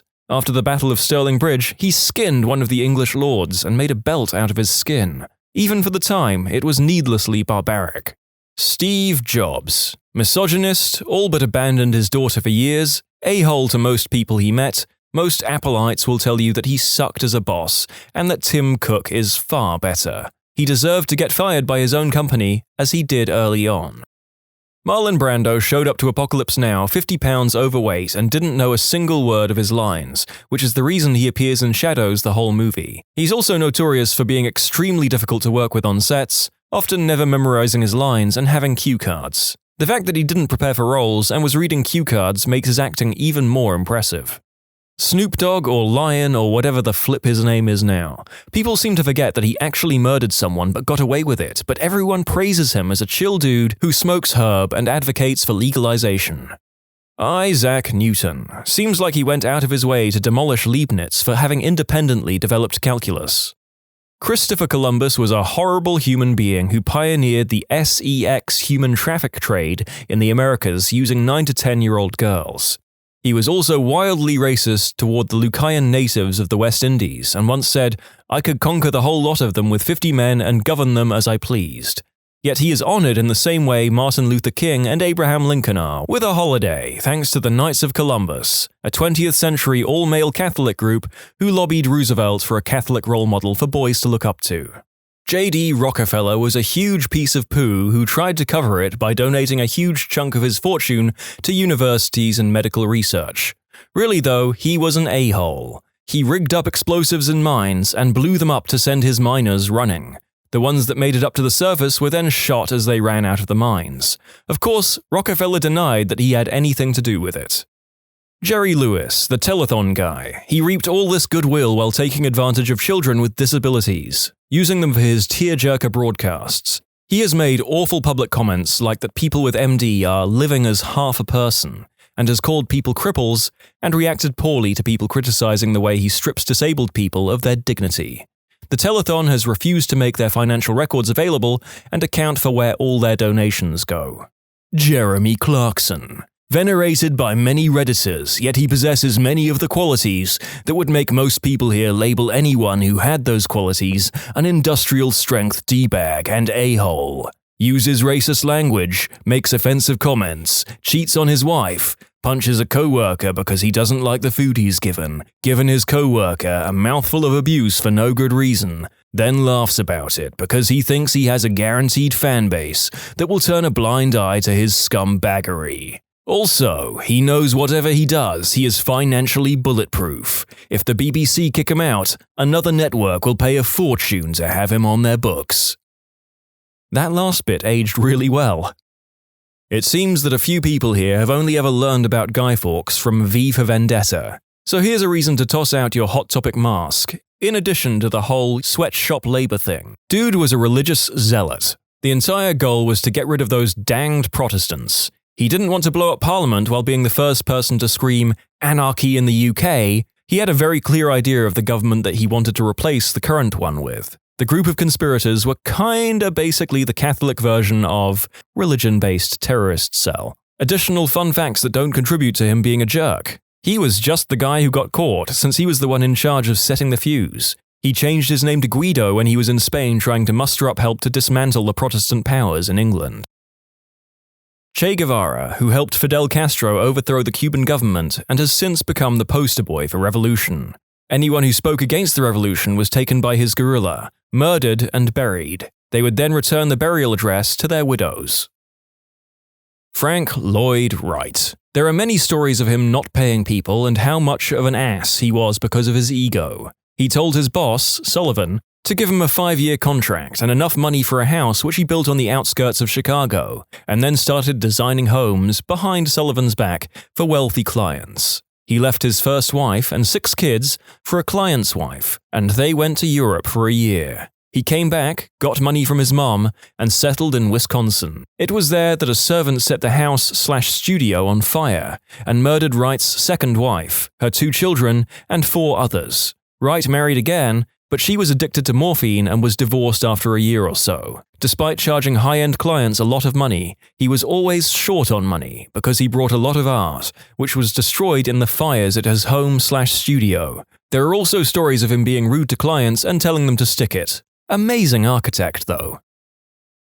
Probably anyone before 1960 we praise was damn near absolutely a racist. Plenty after too, for that matter. It's a hard question because of moral relativity. Is it okay to judge past people by modern standards? Furthermore, as Lord Atton said, paraphrased, great men are almost always bad men. Great men like Julius Caesar, Alexander the Great, Genghis Khan were undoubtedly genocidal by today's standard. Also, the question of what constitutes bad. Gandhi was a racist. Mother Teresa espoused Catholic doctrine and taught the poor complacency while bringing in money for the church that could have better been spent to improve the lives of those she purported to help.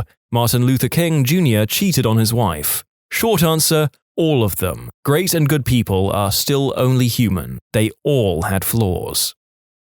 Doctors who have given a second opinion diagnosis. What is the worst first opinion you've ever encountered? I'm a surgeon. Most patients come to me after having seen another physician who has diagnosed them with something and told the patient to see a surgeon. I've been called to see more than one patient for appendicitis who has already had an appendectomy. I've also been called in multiple cases for patients who very obviously have previously undiscovered very advanced cancer. It's always too far advanced for me to be of help, so I have to wonder, am I being called so I can be the bad guy and explain everything? Yes. The answer is yes.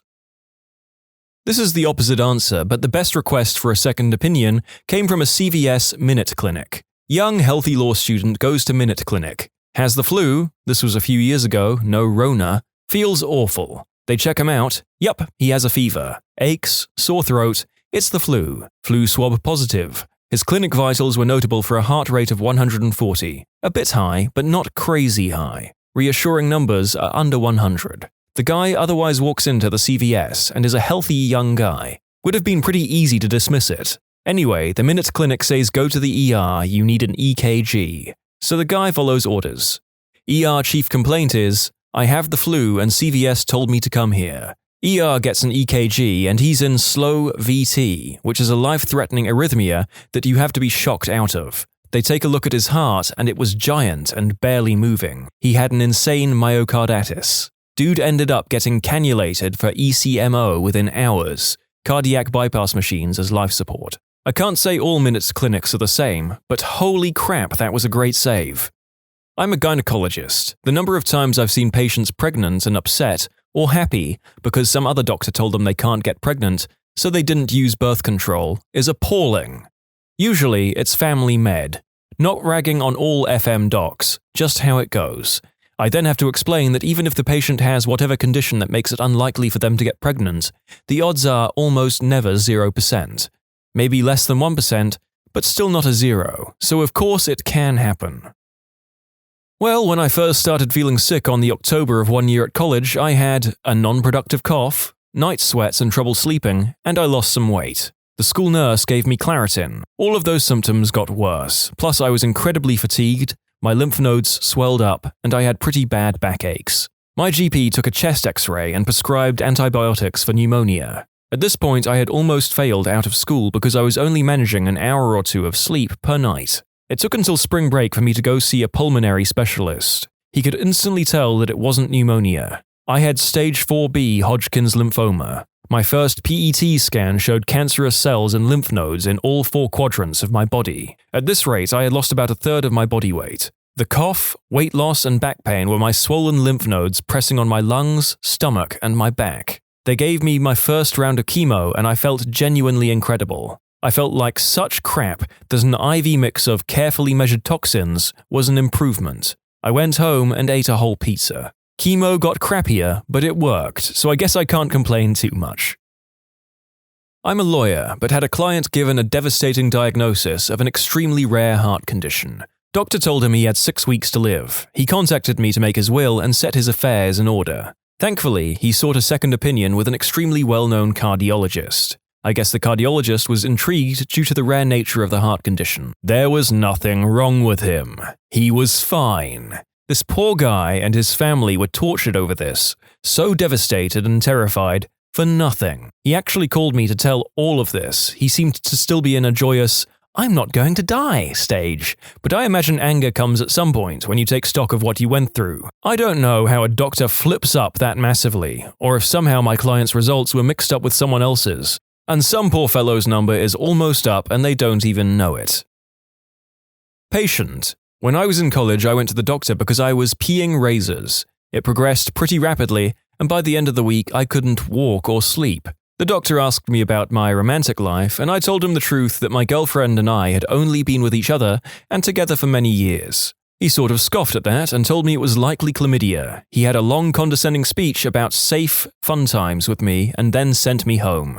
A week later, my pee tests were back. Turns out I had the worst bladder infection they'd ever seen. I had to have a camera shoved up my pee hole, multiple rounds of antibiotics, and to this day I struggled to pee due to irreversible damage in the infection caused. I don't know about you listeners, but the story made the narrator feel sympathy pain in his nether regions. I have one that happened to me. I did college gymnastics. My senior year I had an accident in practice landing on my neck. Went to the hospital, got x-rays, was told I was perfectly fine. Walked around in pain for a while. Weeks later went to another doc, got a new set of images. My neck was broken in 3 places and had a dislocation. Had a multi-level fusion surgery days later. Found out my x-rays got swapped with someone else's in the ER, and I was originally diagnosed based on someone else's images. This was found out when I went to get my recordings long after my surgery for insurance purposes, and had my files and someone else's medical records and images in it. Because of the time I spent walking around with it, I have had a posterior surgery instead of anterior, which is way more invasive and gives me major issues to this day. Not a doctor. My husband had a situation where he almost died because of misdiagnosis. To preface this, at the time, we were young in our mid-20s, living in a college town. My husband had horrible pain, on floor on hands and knees, horrible. We went to the ER and the doctor barely looked at him and just told him to stop drinking and it would be fine. We go home, the pain is getting worse and now he is vomiting. As soon as the doctor's office opens back home, where we grew up, we drove 1.5 hours to see our primary care. Within 15 minutes of walking into the GP office, my husband was rushed to emergency surgery. His gallbladder had almost completely ruptured and he was going septic. It was a total mess and he almost died because of a misdiagnosis. Obligatory, I am not the doctor, but the patient. I went to a sleep doctor because I was constantly tired and falling asleep standing up and such. Serious stuff. Doctor was like, "Well, you're overweight, so it's definitely sleep apnea." I did a sleep study, came back negative for sleep apnea. Doctor was like, "Well, I'm still positive it's sleep apnea, because you're a porker." So he sent me home with a CPAP machine for a month. After a month of using the machine, which records your sleep apnea events every night, and still said I didn't have sleep apnea, and with me having zero improvement in my symptoms, I went back to him and he said, "Well, if this isn't working, I can't help you, because you obviously have sleep apnea, since all tubbos have sleep apnea, so you must not be using the CPAP." So I dropped him like a fresh turf and went to get a second opinion. New sleep doc, new sleep study. Came back and the new doctor says, yeah, this is textbook narcolepsy. You have all the symptoms and the sleep study proves it beyond a shadow of a doubt. I told him about the other doctor and he said, "This is obviously narcolepsy. Your previous doctor was a moron." And unlike the other quotes in this story, this is an actual direct quote. I'll never forget the look of disgust on his face when he said the word moron. Not a doctor, but my sister was suffering from headaches and minor seizures for a while. Went to an urgent care and they told us that she had an anxiety disorder and just needed something to calm her down. We got a second opinion at the ER and turns out she had stage 4 brain cancer. I miss her every day. Wow, we trust doctors for so much and I'm sure that they're doing their best with the time they have. But stories like this, consider a second opinion sometimes, folks. I just left a practice partly because a woman brought her 8-month-old in for a second opinion. The practice owner had seen the rapidly enlarging sacral soft tissue mass, which the mother first noticed about 6 weeks prior. He told her not to worry about it. I checked his notes, which read, plan, ignore. I was shocked. There was a new onset rapidly enlarging blue-purple cystic mass on the baby's sacrum. It looked like a small plum under the skin at the top of her bum crack. And without any investigation, my colleague dismissed it. I was appalled. The mother was relieved. This wasn't the first not great judgment I've seen, but it was one of the worst. I realized I couldn't work in a clinic where I'd be stepping on other doctors' toes and couldn't trust their judgment. The babies had an imaging and a referral to a pediatric surgeon, but unfortunately I don't know the outcome because I'm working elsewhere now. Obligatory, I'm not a doctor, but when I had my wisdom teeth out, it was pretty brutal. Like they had to put me completely under, dig deep into my jawbone, the teeth were coming in sideways and upside down, just like the worst case scenario. So I have the surgery and the next couple of days I'm in a lot of pain, which happens. And I realize I have this growing hot lump on the side of my jawbone. Me being a dumbass, I tried to be like, oh, it'll go away. But it didn't, and my mum caught sight of it, and took me back to the guy who did my surgery. Dentist dude took an x-ray and without even examining it or asking any questions first, said I was fine and it was probably just scar tissue and told me to leave. I thought, hey, well, he's smarter than me, so I guess he's right. My mother, however, did not think this. And so off we go for a second opinion, and while we're headed over to the other office, the hard lump in my jaw bursts and blood and pus leaks everywhere in my mouth. It was so effing gross. My mum immediately turned around, drove back to the dental surgeon, dragged me, who was still spitting blood and pus, barged into the office and made the dental surgeon look in my mouth. The dental surgeon muttered something about hysterical women seeing things that weren't there, but prescribed me antibiotics and more pain meds anyway. And that was how the 1 to 2 week recovery took an entire month and I ended up having to drop out of a college course due to missing so much. I tasted this story. My uncle-in-law went to multiple doctors about leg pain and trouble walking. He's a big guy and every doctor told him in more or less condescending ways that his issue was that he needed to lose weight. After 5 years, he finally got someone to MRI him and it turned out he had a, by then, grapefruit-sized tumor in his leg. He unfortunately died about 6 months later because it metastasized. Yeah, being overweight is unhealthy, but seriously, F all those doctors that wouldn't believe he was in pain and just saw a fat person. Not a doctor, it was my doctor. I was a child and had a lot of trouble with abdominal pain. Mum kept taking me to the doctors, and he kept minimizing it, saying there was nothing wrong. Went on for a long time until I was doubled over in pain outside school one day. Mum asked me if it was hurting, and I told her it always hurt, and I just told her when it was really bad. She took me straight to my doctor's surgery and demanded I got looked into further, figuring a 5-year-old child shouldn't be living in constant pain. A few scans later, and I was immediately whisked into surgery. My mum still can't think of me being wheeled into the theatre when her and the doctors did not even actually know what exactly was wrong and what they were going to do. The plan was to open me up, figure out the exact issue, and go from there. I had an extra growth on my kidney, which was all infected, an extra ureter that was infected the whole way along. The doctor who had continually fobbed my mum off as a panicking parent whose child has nothing wrong with them actually ended up making a house visit to apologize.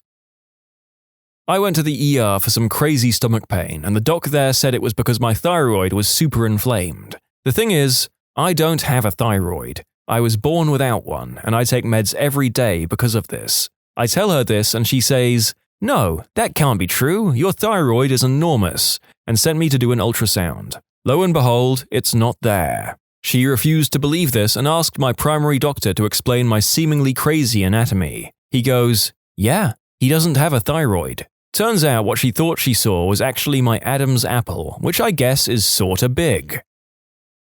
I had a period of about a year where I was getting constant UTIs, which is apparently, as a woman in her 20s, is normally caused by not peeing after doing it. I'm still not sure what was causing mine, but I was not active in the bedroom at all due to vaginismus. My doctor was away for school holidays and stupidly I thought I could last a week until she was back. Nope, 2 days later I could barely move from the couch in pain, so I called a doctor. This doctor, a home doctor because it was a public holiday, refused to hand over the script until I acknowledged that I was being sexually irresponsible. When I said, I am a virgin, embarrassing and potentially dangerous statement to make with a strange man in my house while I was home alone, this jackass laughed his ass off and said, "No, you're not. Nobody is at this age. Stop pretending to be all innocent." Slammed the prescription on my coffee table and walked out, refusing to give me the starter dose that they're required to carry for people like me who are alone and can't get the prescription until the first dose kicks in enough to begin helping. I called the office to complain and he did get reprimanded.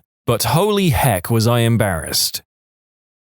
Not a doctor. My grandmother fell from her horse one day. Not a terrible fall, but from the way she landed, she wanted to get checked out. She felt she had really jolted her spine and neck and was an older lady with fragile bones. Her doctor looked things over, gave her one of those soft neck cushion things, and sent her home. A couple days later, she decided to get a second opinion. No real reason, she just hadn't felt listened to by the first guy. The second doctor basically took one look at her x-rays and freaked out. He told her they needed to get her immediately into a brace to immobilize her spine. I googled to try and figure out what it was. I think it was a halo brace, but in my memory it's bigger and more metal than what I was seeing in the pictures. Basically, she had broken her neck, the same injury that paralyzed Christopher Reeve, but she wasn't paralyzed because the vertebrae hadn't dislocated. The second doctor said anything that did dislocate it, another minor fall, twisting wrong in bed, would mean being permanently paralyzed from the neck down. She wore her intense metal brace that kept her spine in place for a few months, and was totally fine. She lived another 15 years after that. But I think about that story often. The second doctor saved her mobility and freedom.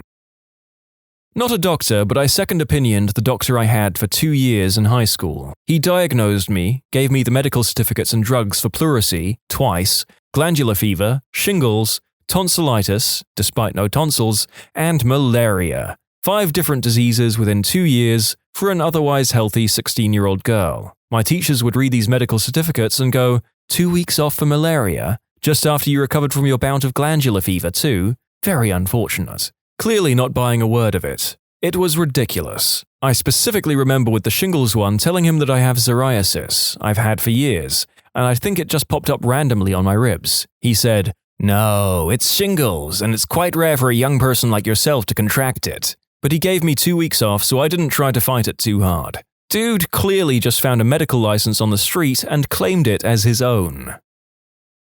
She's depressed because of work. No, Mom, she has schizophrenia. She has borderline personality disorder. Did you mean she is female and insisting there is something wrong with her when you want to write her off? Also, what she has is a brain tumor, so thanks for playing, but goodbye. He has anxiety. He has OCD, and I'm not sure how you missed it. It's not subtle. He just took some bad acid. Urine tests say no, and patient says he doesn't do drugs.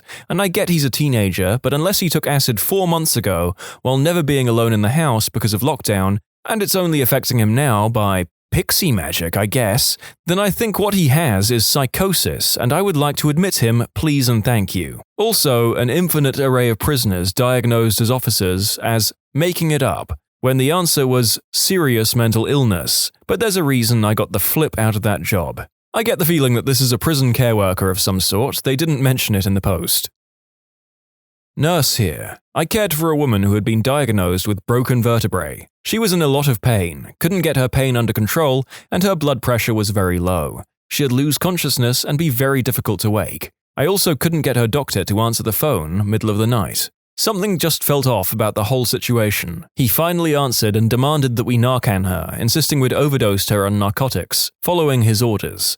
I then had a hysterical woman in a lot of pain, going in and out of consciousness. I finally walked down to the entrance of the hospital and grabbed the cardiologist, who came in at 4:30 a.m. for rounds, and said, "This isn't your patient, but I think he's going to die." He came upstairs with me, looked at her and her chart, grabbed the bed and rolled her to ICU himself. I have no idea how the conversation went between the cardiologist and her doctor. She didn't have a broken back, she had an aortic aneurysm, which caused the pain and the low pressure and the loss of consciousness. She died the next day. Doctors, if the nurse says something is wrong, you might want to lay your eyes on the patient rather than shouting orders through the phone. Oh, I have one. Not a doctor, but watch the biggest flip-ups ever. So, my sister is very tall, very thin, and very fit. She was in pre-season for her WNBL season, running medium distances. She had a sudden sharp pain in the left side of her chest, radiating arm pain and shortness of breath. She called an ambulance and was rushed to hospital. They did all the tests with the beep-beep machines and determined no heart attack, said she tore a muscle and sent her home. Welp, a week later she's still in pain and she swears she hears a hissing sound in her chest. She sees our GP. He listens to the chest, has her breathe in and out, goes, "You've torn your lung." She's a perfect candidate for a torn lung, tall, thin, fit. The GP was amazed the hospital didn't hear the tear. How do you miss a torn lung in the perfect candidate for a torn lung? I am a doctor, just not the right kind. When I was 20 or so, I started feeling dizzy, disorientated, tired all the time like I could never get enough sleep. My male family doctor literally patted me on the head and said I was just a type A young lady, and the problem was my monthlies gave me anxiety. Yeah, no, turns out I have a brain malformation that gives me epilepsy and associated narcoleptic episodes. He's since retired, unrelated, but he should have years ago. My coworker went to a free walk-in clinic once because he wasn't feeling really well. The doctor told him he either had a really bad cold or AIDS. Actual doctor here. Someone came in with a diagnosis of toxic shock syndrome by their nurse practitioner, was sent to the ER, lights and sirens. The NP called ahead to say how sick this kiddo was. Kid shows up, it's scabies. Like it was actually flipping scabies. Not even close to toxic shock syndrome. I literally sent the kid home within 30 minutes of them arriving. Yes, I did call the NP back and educated her on what toxic shock syndrome actually was, and what can cause it. The girl wasn't even asked if she used tampons. She didn't. I told the parents to switch to a different provider, preferably an MD/DO. What made the popular kid at the school the unpopular kid? My partner likes to tell the story of how she became the unpopular kid at school. She was about 6 or 7, so primary 2 here in the UK, and a trend kicked off in her class of eating dog biscuits. All of the kids were stealing dog biscuits from home and eating them at break time. Unfortunately, she didn't have a dog and just had to eat normal human biscuits at school. She was ostracized every break time for it. Peer pressure is weird sometimes. He thought it would be cool to bring a loaded BB gun to the school and got the cops called on him by another student. One of the kids at the school lived with his grandma because his parents died. PP-head and a group of his mates started harassing the old lady whenever she came to pick him up. Principal was reported this, and they ended up getting expelled altogether. I don't know if they could be considered kids at the school anymore, but I approve nonetheless. She made fun of a girl with cancer, made a joke like, "Why don't you ask your mum to buy you a wig? I can see your scalp." And overnight, she was the least liked person in the school, and 100% deserved it. He recorded himself shoving carrots, cucumbers, and a bottle of hot sauce up his caboose in the back of a van. Then someone found the video and shared it with the whole school. A popular guy in my year peed himself during an exam in our gym hall. Unfortunately for him, the biggest butthole in our year was sitting directly behind him. He immediately stood up and yelled, "He peed himself!" He proceeded to get teary-eyed and say, "It's my energy drink, it's spilled," over and over before the exam supervisor literally dragged him out of the hall. 2 weeks later, he returned to the school the unpopular kid, and kept a low profile for a while until it eventually died down and he climbed the social ranks once more. That is until an episode of The In-Betweeners, a popular TV show in the UK, aired in which one of the main characters goes poopy on himself in the exam hall, and it reminded everyone of what happened, effectively nuking his popularity all over again. A guy at my school got drunk at a party, got naked and inserted his member into a Jim Beam bottle and ran around all crazy-like with it attached, but not having to use his hands. At the time, it was quite a laugh, but it wasn't until a day or so later people thought about how small the opening was to a Jim Beam bottle. So that was basically the end of him. There was one kid in my class who was the son of our maths teacher. He was crazy popular because he was able to help everyone out with their homework for that class. Turns out he was actually snooping through his dad's notes to get the answers. The teacher naturally got super suspicious after a while, so he deliberately made a fake answer sheet. Of course, the kid grabbed it and noted it all down. It was full of wrong answers, so blatant that anyone who even slightly paid attention in class would know they were way off base. The kid handed out the answers anyway, and in an instant made about half the class bomb, and his popularity dropped like a rock as they all accused him of deliberately making them fail. They moved him to another class, and they never had an incident of cheating again. I remember a guy at my school kept on asking to use the restroom, and the teacher kept refusing. Eventually, he went up to a trash can, dropped trow, and took a dump. This was middle school, but nevertheless, folks remember it to this day. And I don't know whether this young gentleman is disgusting or a legend.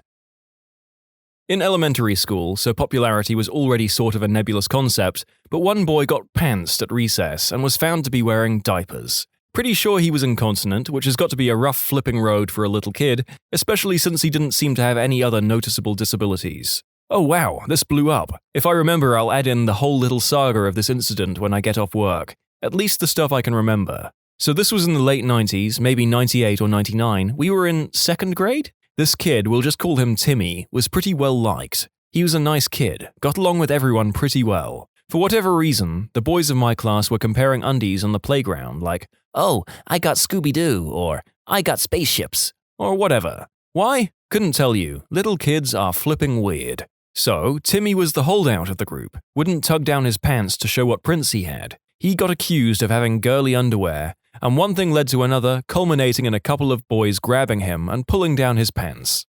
Timmy didn't have girly undies, he had on a big old diaper. In hindsight, it made a lot of things make sense. He had carte blanche to leave class to the nurse, he wore baggy pants, and every once in a while the classroom stank something fierce. He got teased pretty badly that day and for a while afterward, though people eventually mellowed out about it once it was no longer the new thing. The story doesn't end there, though. This was one of the biggest moments in my life that I understood what empathy was. One of my biggest childhood nightmares got presented right in front of me. I was a bedwetter, from the ages of 3 to around 13, and not just occasionally, but like every single night. So for most of that time, I had to wear something similar every night. I was terrified that someone would find out and my life would be over. I was already a little socially outcast because I was an odd kid, which only magnified my fears. To my shame, I made fun of Timmy that day, and several days after. I'd call him names, or tug on his waistband, or whatever. It wasn't until I mentioned to my mum about him that I got an earful and a reminder that I had to wear the same thing at night. That stuck with me, and not much later than that, I apologized to him, and instead tried to befriend him. I didn't have a lot of friends, and he had lost a lot of his. Funnily enough, I guess, 7-year-olds don't have a strong sense of loyalty. We were pretty good friends throughout elementary school. I told him my own secret to make him feel better, and I think it did. Though I'm sure he was pretty annoyed since I was such a Dick Cheney about it at first. He was the only friend I felt comfortable with having sleepovers, due to our collective shame. He moved away the first year of middle school, which was a bummer, and we didn't really reconnect at all until early high school where we talked online. He never told me the exact reason he had to wear them, or if he did, I don't remember, but it really seemed like he just couldn't control his bladder or bowels at all. So maybe he was incontinent due to a nerve injury or something. I don't know. But that's pretty much the gist of it. It seriously impacted his social life, but things certainly got better as people moved on. If anyone has any questions, I could try to answer, but I think I laid out as much as I could remember of something from over 20 years ago.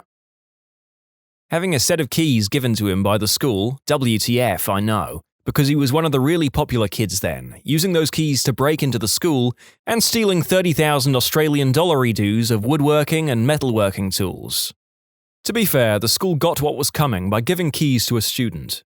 He punched the autistic kid, then proceeded to get jumped by every single guy that saw him in school for the next week, until his parents had him switch schools. Honestly, that's a level of moral integrity that I wouldn't have expected in the schools of my youth. He didn't get a Sega Dreamcast, but I did, so I became the popular kid.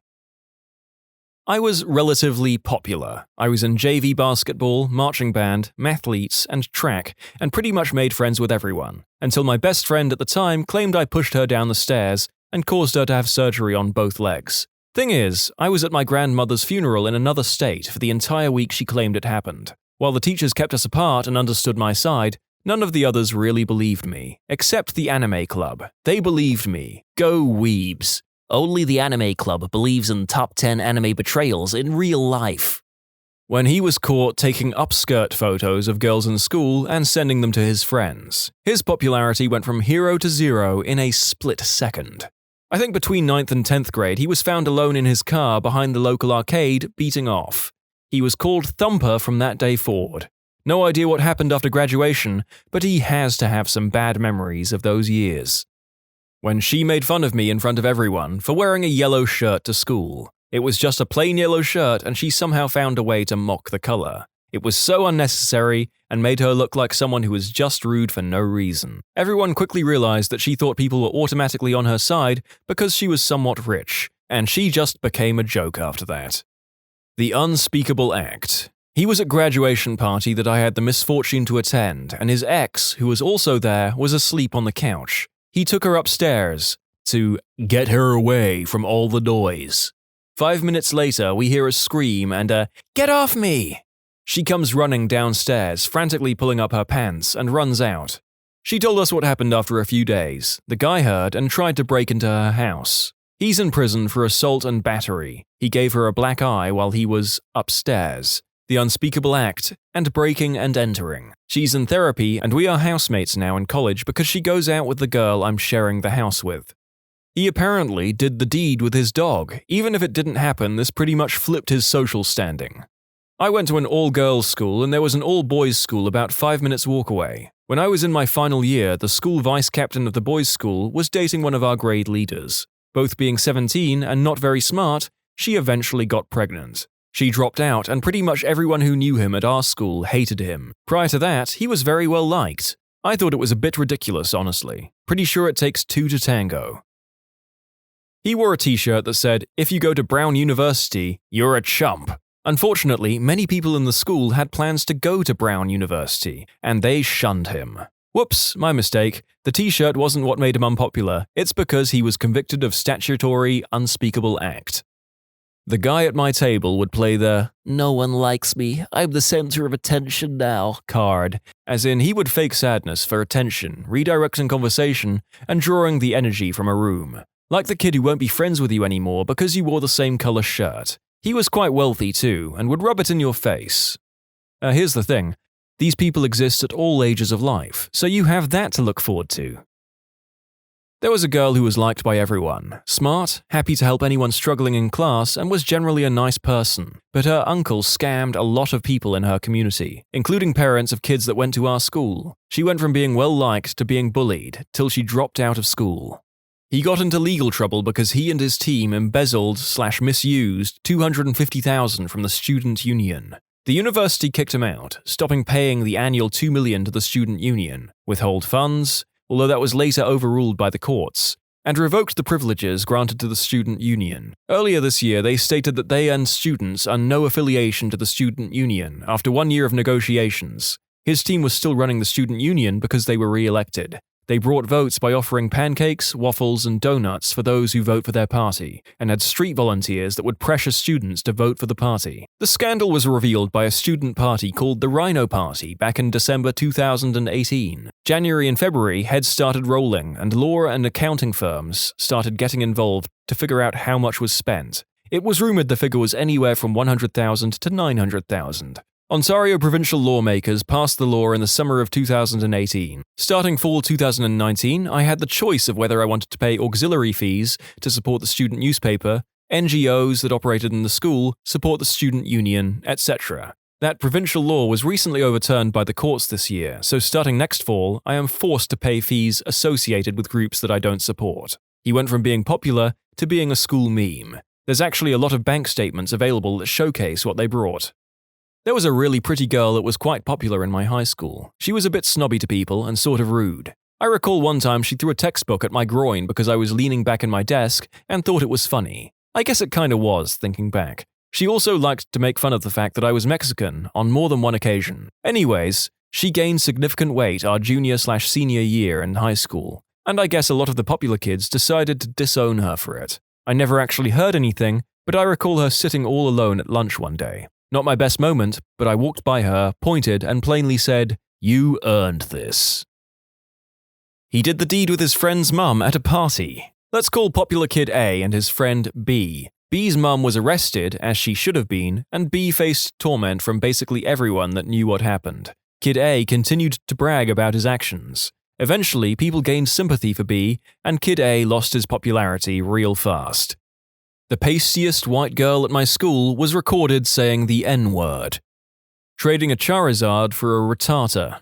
He Tindered next to his girlfriend, who everyone liked, told everyone how he would dump her, etc. When I was in primary school, the popular kid thought it would be funny to flush the class pet, a hamster called Nibbles, down the toilet. All the kids thought the hamster would have died. He quickly became known as the kid who killed the hamster. He ended up changing schools for another reason. By the way, the hamster survived. I don't know how pipes worked, but I heard the caretaker eventually found him. The school still gave Nibbles away after that. If you're wondering about the kid, he had bad ADHD or something, like he was transferred to a school that specialized in kids with behavioral problems. He has a stable job as a bookmaker, but that's all I know about him. Also, although we were told Nibbles survived, we never saw him again. All we know is that he was given away to a random family. There is a possibility the teacher made that up, as another Redditor pointed out, and Nibbles actually did perish, and they just didn't want to upset us. A girl in my school had fun times with herself with a Kit Kat bar in the dining hall, and then ate it. The stories you read in this job. Oh well, back to it.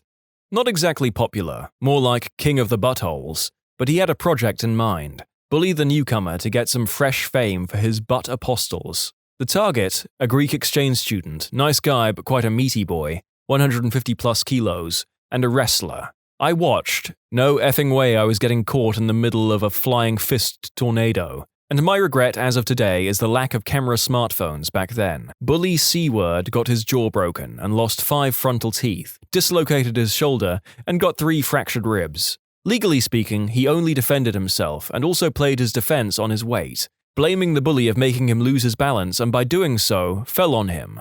It's not entirely false. Bully C-word got back 2 months later, still suffering from his injuries, shunned by his previous peers, stayed about 2 weeks, and then never came back. She got pregnant at 17, and the father could have been one of 2 guys, both of whom were boyfriends of her close friends, and neither of whom wanted anything more to do with her. My school actually had a really good sex education, and we knew about contraception from the age of 11. Plus, this was the UK where contraception is free and easy to get, so she couldn't blame ignorance or a lack of resources. She tried for the Woe is Me Act, and nobody wanted to be around her anymore. Since a lot of people are talking about double standards, I'll add that both potential fathers were also ostracized after that. They'd cheated on their girlfriends, both of whom were well-liked, and had been stupid enough to not even use contraception when they also couldn't plead ignorance or lack of access. As for the girl in question, she wasn't ostracized for doing the deed or for getting pregnant, really. The primary reason was that she had slept with her close friends' boyfriends, and again, not even used protection. Plus, when she went around looking for sympathy afterwards rather than just accepting she'd done something wrong, that made it so much worse. She tried to claim it was all her friends' fault for being bad girlfriends, and if they weren't, their boyfriends wouldn't have been interested in her. He didn't exactly become unpopular, but my high school's star quarterback recorded a video of himself putting his digits in his butt, and he sent it to a girl in a neighboring school district. The video got passed around and made its way back into our school, and he got socially vibe-checked. But he didn't really lose his popularity, it was just sort of lessened, and he actually became a way better person after the fact.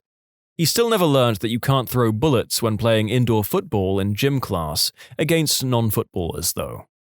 Threw a hockey stick into the special needs kid's eye socket. He claimed it was accidental only, but was caught bragging about it on his Snapchat story. He then said, his words, not mine, "He doesn't have any hope though, so what does it matter?" The kid's needed surgery that his parents had to pay for, as it was cosmetic. The kid moved to a cheaper school a week later. Stopped coming to school. Didn't even do her exams in the end. Just sat at home and smoked Mary J all the time. Didn't even work. She just got boyfriends who would pay for everything for her. Became spiritual. Got the Hindu symbol, Om, tattooed on her finger. Got dreadlocks, etc. Posted weird photos on her Instagram. It's hard to explain, but she just became sort of weird. I once heard her talking to a bunch of 13-year-olds about how her boyfriend just got out of prison. She also always spoke about wanting to have a baby. This Mary J. smoking, non-working, 18-year-old girl wanted a child. In the end, nobody in my school even spoke to her anymore. Even her friends didn't like her much because she was sort of a B-word. She was popular because she was super pretty and smart. It was sad. She obviously had no direction in her life. Her only qualifications are the exams we did when we were 15. Her brother and sister were still in the school. They were basically really nice and the opposite of her. I hope they do well. People found out he was killing animals in super effed up ways. Held a dog underwater until it drowned, ran over a cat with a lawnmower, used baseball bats and machetes. Dude was doing some serial killer level stuff. Now he's in the army. Oh boy, do I feel protected. Got really into astrology. Gemini, Virgo, Cancer. Kept on hitting, assaulting people with a metal bottle and was in general just a butthole that only like 7 people tolerated. I follow her on Instagram and all her stories are memes about astrology. It's the Instagram equivalent of Facebook Minion memes. He kept trying to convert everyone to veganism, believing everything he heard from biased studies because they weren't funded by the government to protect the meat industry. Even though there is a lot more money in producing vegetarian and vegan foods. I mean, he said that milk causes calcium deficiency and autism. Pretty cool guy, into a few different hobbies, and was very friendly. Too friendly. Me and my friends noticed this and dropped him because he wouldn't stop trying to be physical with us. His excuse was, "I'm bisexual," but that gives him no right to touch me. Eventually, he cheated on his girlfriend of several years with the school tramp, recorded himself doing the deed with her, and showed his friends. Within a day, the entire school hated him, and he dropped out, or transferred. Nobody knows, nobody cares, but I know a lot of people that would love to throw hands for what he did. His ex that he cheated on was insanely heartbroken, and led to a very depressing and sad part of her life. But she has gotten better since, as far as I know. What was the most messed up way you got back at someone that wronged you? Throwaways encouraged. Obviously, I'm going to use one. Back in high school, I dated a girl for 6 months before she decided it wasn't working out anymore, and she cheated on me with about 6 guys and stole my iPhone and wallet to buy illicit substances. I wanted to report her to the police like my parents encouraged me to, and to prevent me from doing such, her brother jumped me while I was walking home with his friends and busted open my lip pretty badly and threatened to kill me if I reported him or his sister. This is South Florida, so I believed he would do it. My dad got a new job and we moved to a new city, but I was still angry about this whole situation, so I did the next best thing. I created 2 fake Facebook accounts of a random hot girl and guy, spent some time making it look legit with friends and such, and added her brother on Facebook with the girl and my ex with the guy. It wasn't too long before he started flirting me up and tried his best to get in this girl's undies. On the other hand, having already courted my now ex, I knew exactly what to say to charm her to the point that she was in love with me. This was where it all started to get fun. I started a naughty texting relationship between the brother and sister, with me as the intermediate thanks to Google Voice. Both of them had fairly typical South Florida bodies, so nothing really gave anything away, and I did a fair amount of photoshopping to remove identifiers in the room that may give away anything. This went on for about a month and a half, totaling about 200 or so naked photos between the 2 of them, when I decided to reveal the curtain and send a group of unedited pictures that included key identifiers, faces, and rooms. Oh Lord, how stuff went down. I only wish I had some way to see how they reacted. Friends who still lived there told me her brother moved in with his dad that week and that they no longer spoke. All in all, about 4 months till I got my revenge, but it was amazing. You gosh darn sons of B-words. Someone told my ex about it and now she finally knows for sure that it was me. Sucks for her now that I live 2,000 miles away for college, but peas and Christ, Reddit. Don't go shooting your mouth off. Okay, well, in the spirit of the post heading, this was truly effed up. Listeners, don't be like either of these people. Friend and I were fishing at a local creek when my friend's brother pulled up. Being the eggplant he normally was, he started throwing rocks in the creek to scare the fish, and then he threw my friend's bike in the creek. We were 13 at the time, and my friend was crying, and I felt so bad, I jumped into the creek and got his bike out, and told him we would get his brother back. About a month later, we were fishing again, and it was the dead of summer. I told my friend today is the day we get his brother back. Caught a 2 to 3 pound carp, threw it on the side of the bank, and left it there until we were done fishing. At the end of the night, we went back to his place. His brother's car was sitting on the street. We took the carp, sliced it open, threw it under the driver's seat, and rolled his windows 3/4 up. The next morning when we woke up and left, I forgot about what we had done. Well, when I rode past JT's car, I noticed the window was kind of black, and then I took a closer look. It was covered in flies. I actually got scared because I did not expect a window to be caked with flies. By the time I got home, I was laughing in tears because his brother was always such an eggplant to us. Fast forward to baseball practice about 3 days later. Friend had a black eye but smiled at me when we made eye contact. His brother flipped out and ran into his house and punched him in the face. His mum flipped out on his brother. Brother was grounded for the rest of the summer. His mum said that my friend would never do such a thing, and he played along and acted as if he had no idea. Apparently the smell never really left the car. We nicknamed his brother the Lord of the Flies. A school bully repeatedly knocked a binder from my best friend's hands every single day while we walked down the hall. Now, we were in high school back in pre-Columbine era, so people didn't freak out as often when kids did effed up stuff. I convinced my friend to stick tacks through an entire side of his binder, turning it into an extremely dangerous spiked weapon, and just hold on extra tight while waiting for the bully to come to his thing. The bully lacerated his hand pretty badly. After he slammed his hand down on it, my friend held on and yanked back. Jackass didn't try that crap again. Not me, my brother. When my younger brother was about 3, my father had to look after him for the day. The plan was that he, after asking his boss, would take him into work for the day. It was office work and he was friendly with his boss, so my mum assumed it was no big deal. My father, however, didn't want a toddler distracting him all day, so he left him in the car with the radio on and a carton of apple juice. This is Britain, so it wouldn't overheat, but either way he was being a crappy dad. At the end of the day, he returned back to his car to drive home, expecting a sleeping toddler who wouldn't tell his mother a thing. Instead, upon his return, he found his son jumping up and down on the front seats to the radio on full blast, naked and laughing, slipping around covered in poop. He had soiled himself, removed his nappy, and rubbed his fecal matter everywhere. Poop was smeared all over the driver's seat, the windscreen, the steering wheel, the sat-nav, the driver's window, even hand-printed on the ceiling. Our dad didn't even know toddlers could produce the vast amount of turd present. The only car seat that was completely untouched was his own. In summary, my 3-year-old brother was abandoned in a car for 8 hours, later found smearing his own brand revenge paint all over my father's beloved BMW. One can only hope that the father in the story learned an important lesson in raising your gosh darn kids from this story.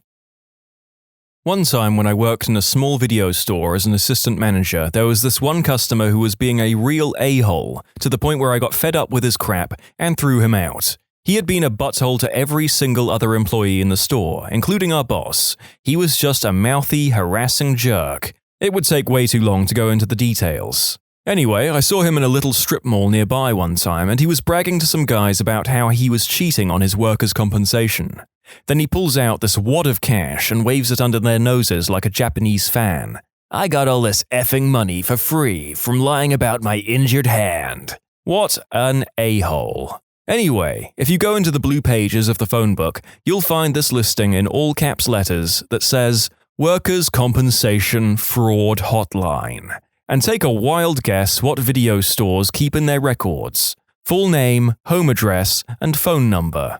Not only did I turn this guy in, but I was also able to provide great detail as to exactly how he was faking his injury, as he explained it to his 2 friends.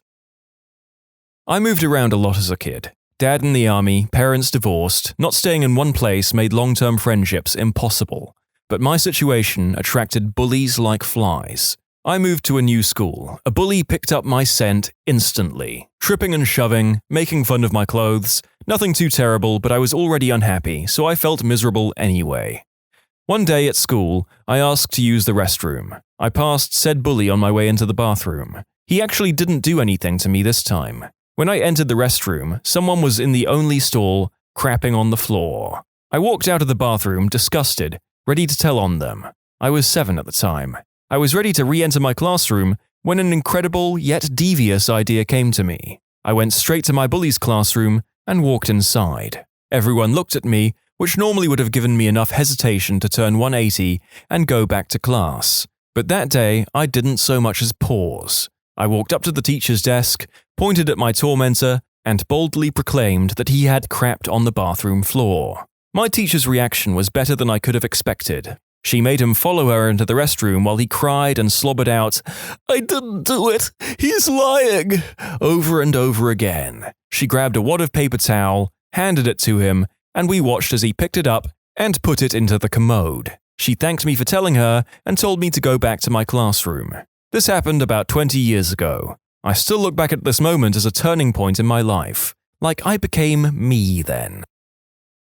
I used to live in a very small town, like 250 to 300 people. We had no stores, gas stations, etc. One day, a local guy decided to open up a little store that sold the basics like groceries and rented movies. He hired a few of us high school kids to work the store and promised us $50 a week for the summer to be paid at the end of the summer. We agreed and started working. We gave up a summer stocking shelves, cleaning the bathroom, lawn care, and whatever else. Well, the end of the summer comes around. It's our last day of work, and he comes in with our paychecks.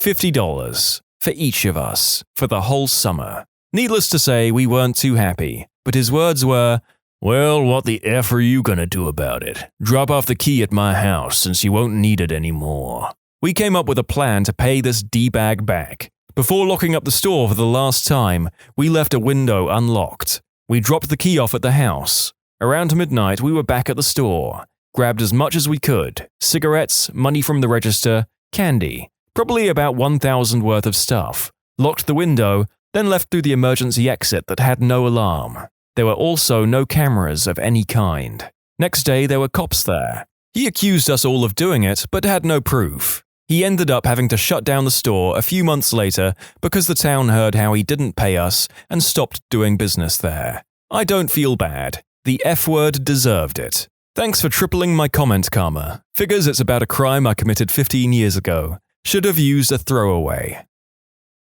This is yet another two wrongs don't make a right, but consider me on the side of the exploited worker, especially after the owner admitted with the "what are you gonna do" comment. I have one I'm about to do in a couple of days. See, my parents suck. I've been taking care of them for a while also going to school and whatnot, and still they're trying to cheat me, pawn my things, etc.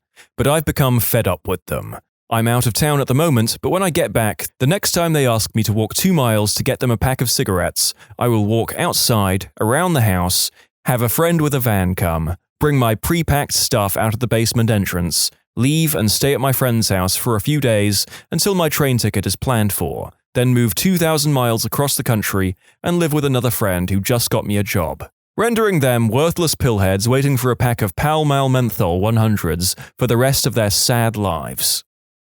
I covered his ceiling fan with glitter. Fear me, mother effers.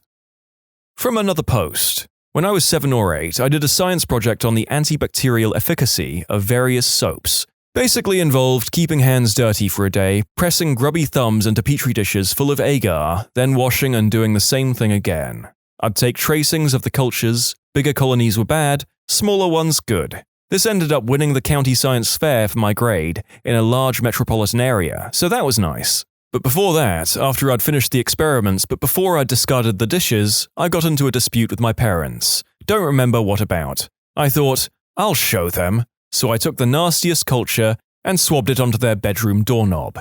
They both got sick as dogs, and I had to take care of them for a couple of days. Served me right. I waged bacteriological warfare against my parents using my science project, but I told them long ago and we laugh about it now. My past girlfriend cheated on me, and her and her roommate at the time had gotten to a point in their lease where they weren't super fond of each other and kept some distance. Her roommate was smoking hot, kind of annoying sometimes, and wasn't fond of my ex, so I decided to make a move on her. Best move ever. The look on my ex's face when her roommate walked me to the door in her undies after the first night was priceless. We proceeded to have hot, dirty, loud fun times almost nightly for 8 weeks until their lease was up, and for a while after that. My ex even walked in on us in the living room once. Kind of makes me a jerk, but gosh darn was it fun, and there's no way I felt bad about it. In summary, my girlfriend cheated on me, I have loud, awesome adult fun times with her roommate until the lease is up. And so it came to pass that the highest voted thing I will ever post on Reddit was under a throwaway in a "What's the most effed up thing you've ever done" thread. Lol. Too late to the thread, but this is a good story. Everyone has worked with someone they've hated. I've never had a job where there wasn't someone who made my life miserable or whose very presence teed me off. Usually, you just have to put up with them, but every once in a great while, you can get even. Dave was a one-eyed Willy, stoop-shouldered, balding, in his 50s. Dave was a patronizing and irritating butthole. He had been at IBM his whole career, had been making good money, and hated contractors. He thought they were bad for the company, and that the only people worth a crap were regular employees, and he made it his priority to F with all of us. Nothing overt, but constant, subtle pressure was put on everyone whose badge said contractor on it. I think he developed this attitude from working with the guys from India, probably because they were so soft-spoken and accommodating, but maybe he was just a racist. I don't know, but whatever the reason, he took every opportunity to send us on little errands, wouldn't get back to us if we needed something, criticized anything we did, and generally made our lives heck in a way that couldn't be directly protested. I was pretty good friends with the guy sharing the room with him, another full-time employee, and one day, Robert called me up. War. We're going for coffee. Okay, let me just finish up a few things. You don't understand. We need coffee now. Right. I headed over to his office and he met me about halfway there. His eyes were shining with glee, but he wouldn't tell me what was going on until we had our coffee in the cafeteria. Once we finally had a table, he said, "Okay, Dave's a kink wrestler." Huh? He's a kink wrestler. Dude, I've got nothing. What the flip is a kink wrestler? It turned out that there were men who pay women to wrestle them into submission. Some of them did it as a sort of hobby, and others were extremely serious about it. Dave was one of the latter. Several times a year, he'd tell his wife that he was meeting up with old army buddies but went to kink wrestling conventions instead. They were highly organized, had rings set up for use, referees to score the matches, and everything. I'd never quite understand the need for refs, but hey, it's not my kink. There were web pages devoted to the women who were available to wrestle, and Dave's favorite was a woman named Red Robin. She was a tiny little woman who was an absolute beast, and he paid her thousands of dollars every time he'd go to one of these conventions for her to wrestle him for about 20 minutes per match. We went back to the office and pulled up Red Robin's website. Why does he pay this woman to wrestle him? She's ugly as heck. Do they do the deed after? He says no. Let me get this straight. Dave lies to his wife, flies out to California to have an ugly woman named Red Robin wrestle him into submission, pays her $400 per match, and doesn't bang her. Yep, bullcrap. I went on the main wrestling site and started reading Dave's posts, and there were a ton of them. He talked in great detail and depth about the sport, had invented his own move called the Twisted Ostrich, and told people about amazing matches he had won and lost. Look, I'm all about people's private lives remaining private, and I probably wouldn't have done anything if he hadn't so consistently been a POS to me the entire time.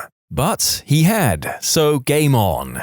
I registered a fake account under the name Suplex on the wrestling website and started corresponding with him.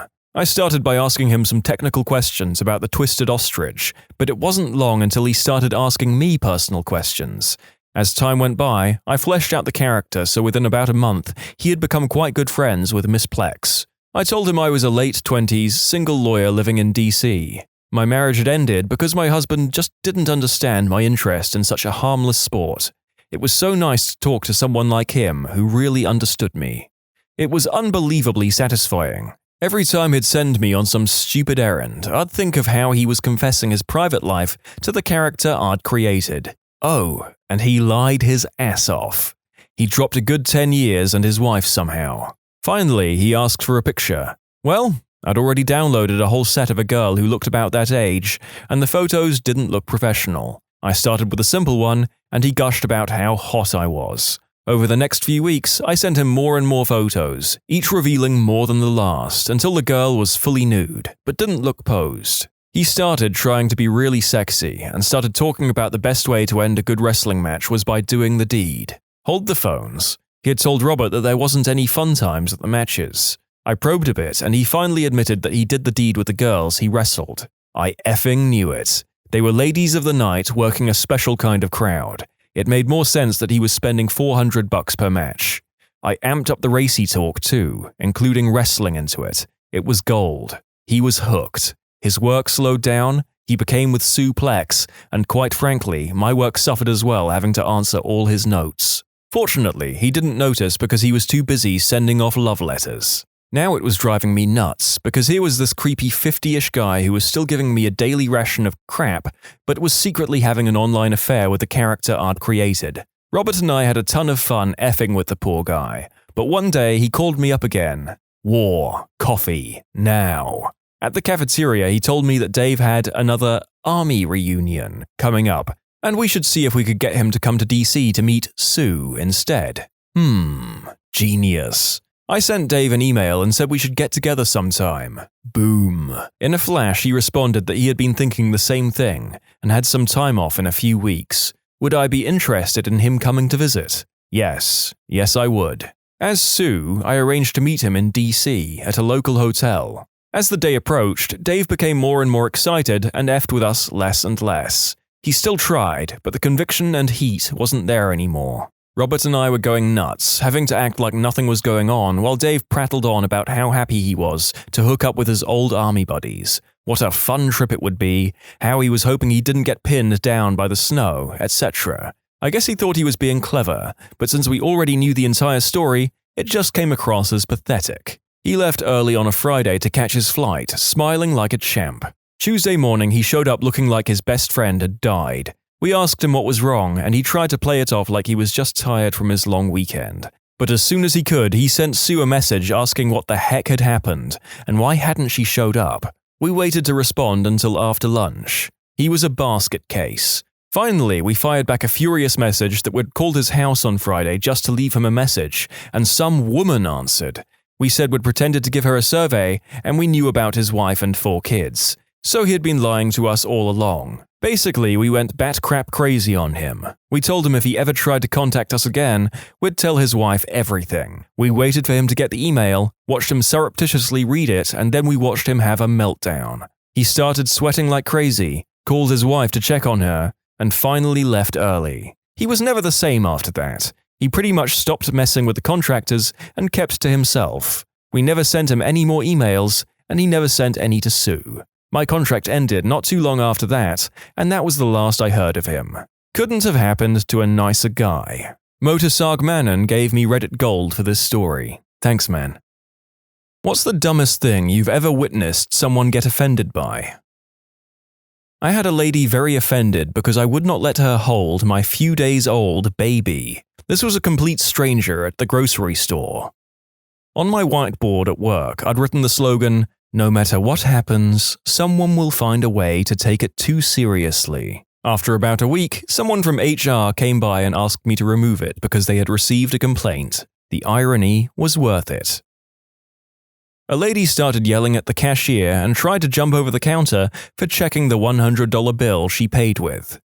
Wouldn't you say that this is a good reason to be even more suspicious of somebody?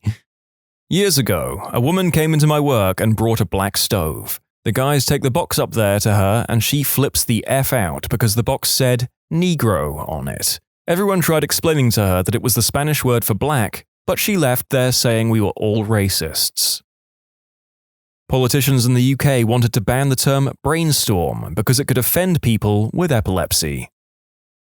At a restaurant years ago, and this guy ordered a soup. He pulled a bay leaf out of the soup and went freaking mental. "There's a leaf in my soup," and was convinced that it was off the tree outside. Manager continued to explain that it was a bay leaf, an ingredient for flavor, and this guy wasn't having it. Since then, anytime my wife cooks a soup, we treat the leaf like the bean in a cake, and whoever finds it gets a free rein over being super grumpy, as long as it's in a jest. I used to frequent a drive-thru near my job on my lunch breaks. After they repeated my order and told me to pull forward, I always said, "Thanks," before I drove to the window. One day, the manager comes to the window and says, "Hey, I'm gonna tell you something. Every time you come here and you say thanks, it just sounds really rude. Thanks is just something you say with your buddies. Here, you say thank you because you just sound really rude. Have not been back there since, and I immediately reported him to corporate when I got home. I had a drama teacher get mad at me for pretending to be a werewolf in a skit. She claimed it was disrespectful of transgenders, which I suppose means that transgenders are werewolves to her. I had a stranger get upset because I covered my ears when emergency vehicles went by. He said I was showing disrespect or something. F that. Those sirens are loud. Hey, F you, man. Those sirens felt terrible because of you. They went home crying that night. I hope you're proud of yourself. The idea of an emergency vehicle driver bursting into tears at the thought of the song of their vehicles being unappreciated is funny on a truly weird level to me. I used to live with a black guy from the UK. One night we went out to a local bar and started talking to some random people. A random white woman got upset when I called my roommate black during a discussion about something. The correct term is African American. According to her, even the Brits are African American. There was a big uproar in DC some years back where an official called a budget term niggardly and ended up having to resign because the hate speech police can't use dictionaries. Somebody once complained at my restaurant that their Swiss cheese didn't have enough holes in it. Why would you complain that you were getting more cheese than you were supposed to? I've met people who have been offended by me not allowing them to pet a dog that has syringomyelia, neurological/spinal disorder, which causes immense pain if touched during episodes. I explained to them that this dog, a cavalier, can get aggressive and snappy if he has an episode, and it's not something that we can detect easily. They told me that I shouldn't be walking an aggressive dog, as it may bite someone who wants to pat it. Schools suspending, or worse, a child for chewing a Pop-Tart into the shape of a handgun. Or the deaf kid named Hunter, who was suspended because his sign language form of Hunter looked like a gun. Googled and verified. This has actually happened before, folks. As a server, I once ran food out to a table with a young, less than 6-month-old baby, dressed in generic brown baby clothing. I put the plates down in order, and when I got to the baby, I asked the mother, "Did she get anything?" She glares at me with one of the most teed-off faces I've ever seen and snarls, "He's a boy." So I did the most logical thing I could think of, shrugged, said, "Whoops," and left. I have a friend with her first baby that is 6 months old. Every single piece of clothing this kid has is a neutral color, no pink or blue. Just last week, she posted a big rant on Facebook about people constantly getting her child's gender wrong. People need to pay better attention. It's very clear that Lexi is a girl. Of course, all of her friends made comments backing her up, and not one pointing out that no one can tell the gender of a 6-month-old without normal cues. Whoopsie! I really should have used a throwaway for this post. This information made it back to the parents, and boy were they not happy I was talking about them anonymously on the internet. I was once talking about how I visited the Grand Tetons and talked a little about the geology since I found it very interesting. One of the people I was eating lunch with was very offended I suggested something might have happened 2 million years ago. I work with a guy who doesn't believe that dinosaurs ever existed and that all the fossils that have ever been discovered are a hoax by archaeologists. This person is an adult, seemingly, human, with a college education. We just don't talk about dinosaurs when he's around. I understand that paleontologists, not archaeologists, would be the ones to discover dinosaur fossils. Here is an excerpt from today's edition of Riling Up Robbie with Dinosaurs. Me. Hey Robbie, who are those guys running around burying fake dinosaur bones again? Robbie. Flipping archaeologists, man. It's a goddamn conspiracy. The government pays them by the pound for the fossils they find, so every year they make them a little heavier and blame it on carbon dating. I couldn't make this trash up if I tried. This is a true story. My dad was at work and witnessed a guy hold a door for a woman, just to be polite. He smiled at her and waited. As she got to the door, she said, "Why did you hold the door? Because I'm a woman and I can't myself?" To which the guy replied, no, I just, He didn't really know what to say and fumbled out a weird apology. The woman just made more snide comments and walked through the door and went on her way. My dad and him had a laugh about it, wondered why someone would be so strange and thought nothing more of it. The next day, this guy gets called into his manager's office and is told he is being accused of being sexist and harassment in the workplace. This guy had to go on a 2-day course on dignity and diversity in the workplace because he held a silly door open for some ungrateful person. As someone who's been alternately shouted at for being condescending when I tried to give up my seat for an older person, and for being disrespectful when I didn't stand up, I feel this man's confusion at traditional norms.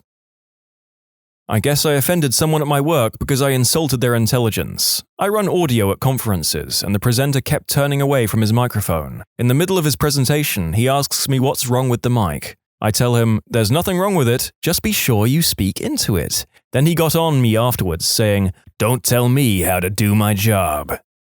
It's always around the holiday when someone gets offended for another person wishing them happy holidays, Merry Christmas, whatever. The person meant no ill will. They could have easily said nothing, yet someone always takes it like a personal assault on their beliefs. It makes me so angry because of how irrational it is. I always get irritated by white people who get themselves into a lather on behalf of other people of other races over some innocent blunder by another white person, particularly if the people of the other races don't seem much bothered by it. Around 1993 or so, when my kids were just small and the family was all going to church, Baptist, we were all at a social and my daughter was wearing some little girl clothing from Osh Kosh Bagosh, and this one really snooty guy from Sunday school said he would never allow his kids to wear something so offensive, as he considers Bagosh to be taking the Lord's name in vain. I was so taken back by his statement and attitude that I didn't say anything, but in reality he was just trying to prove how super spiritual he was. I finally realized that I didn't have much in common with these people and stopped going.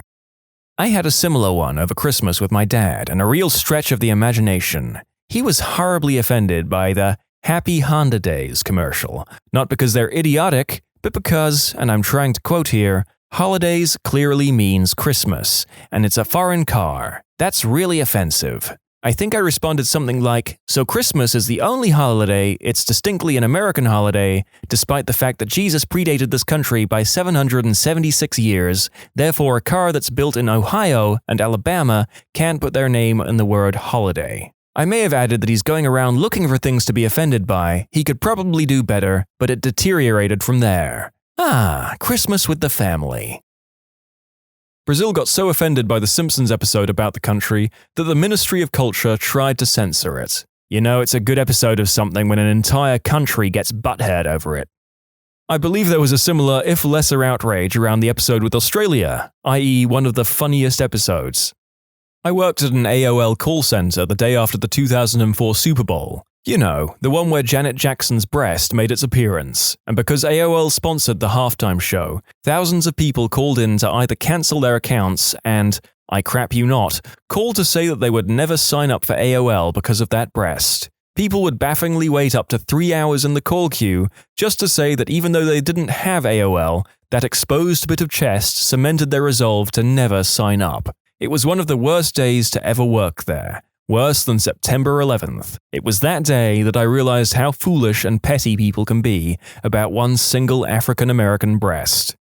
A guy friend dressed up as post-Vietnam, wheelchair-bound Lieutenant Dan, and his girlfriend dressed up like Forrest Gump for a Halloween costume contest at our local bar. They won, but not before a drunk girl had to yell at my friend that his costume was offensive to people in wheelchairs. This story would be perfect if your friend was actually disabled.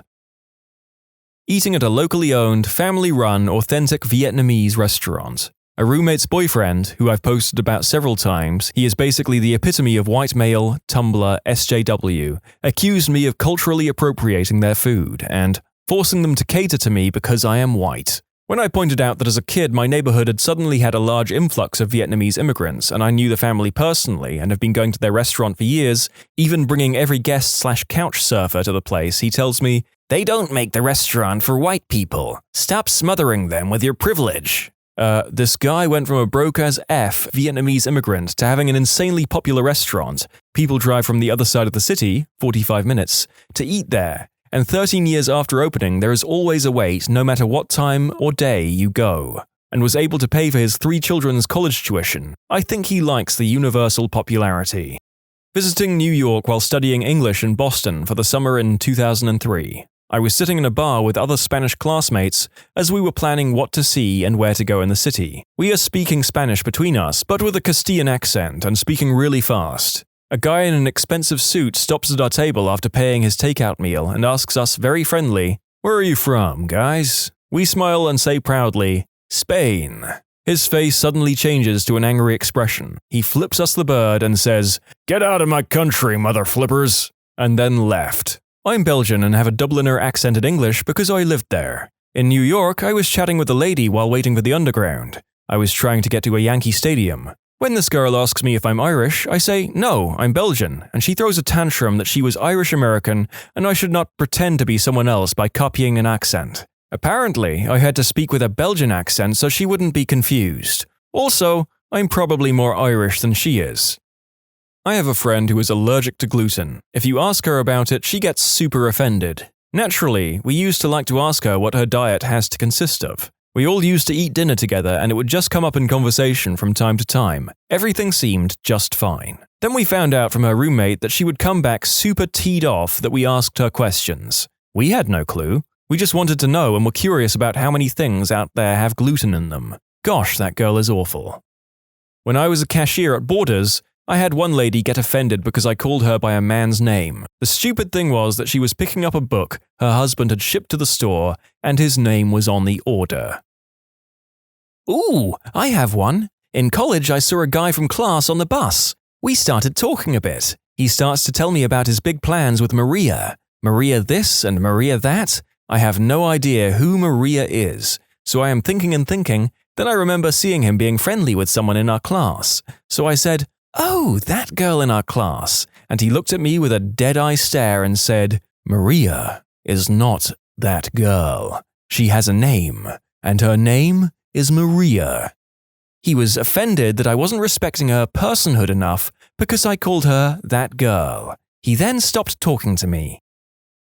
I was commuting from Albany, New York to Brooklyn for a little while, and I would drive past a town called Fishkill, New York. I stopped there once to get gas, and at the gas station there was a bunch of people, much more than normal for a small town. I heard them talking about how they were from PETA, and there was a protest in the town, because it was called Fishkill. I saw one of the protesters get in an argument with a townie, and then heard the townie say, "Kill is Dutch for creek, you butthole." To this day, the funniest thing I have ever witnessed. I was in a loud bar with a bunch of friends, and there were a few F-words being thrown around. The table right behind us asked the waitress if she could kick us out for being the most offensive group of individuals. For several years, I taught a summer school class in filmmaking to elementary schoolers, who can be a very sensitive bunch. 2 stories. We were discussing an action scene from Firefly, and I identified Zoe as the black woman. A couple kids gasped, "That's racist," one volunteered. "She's African American."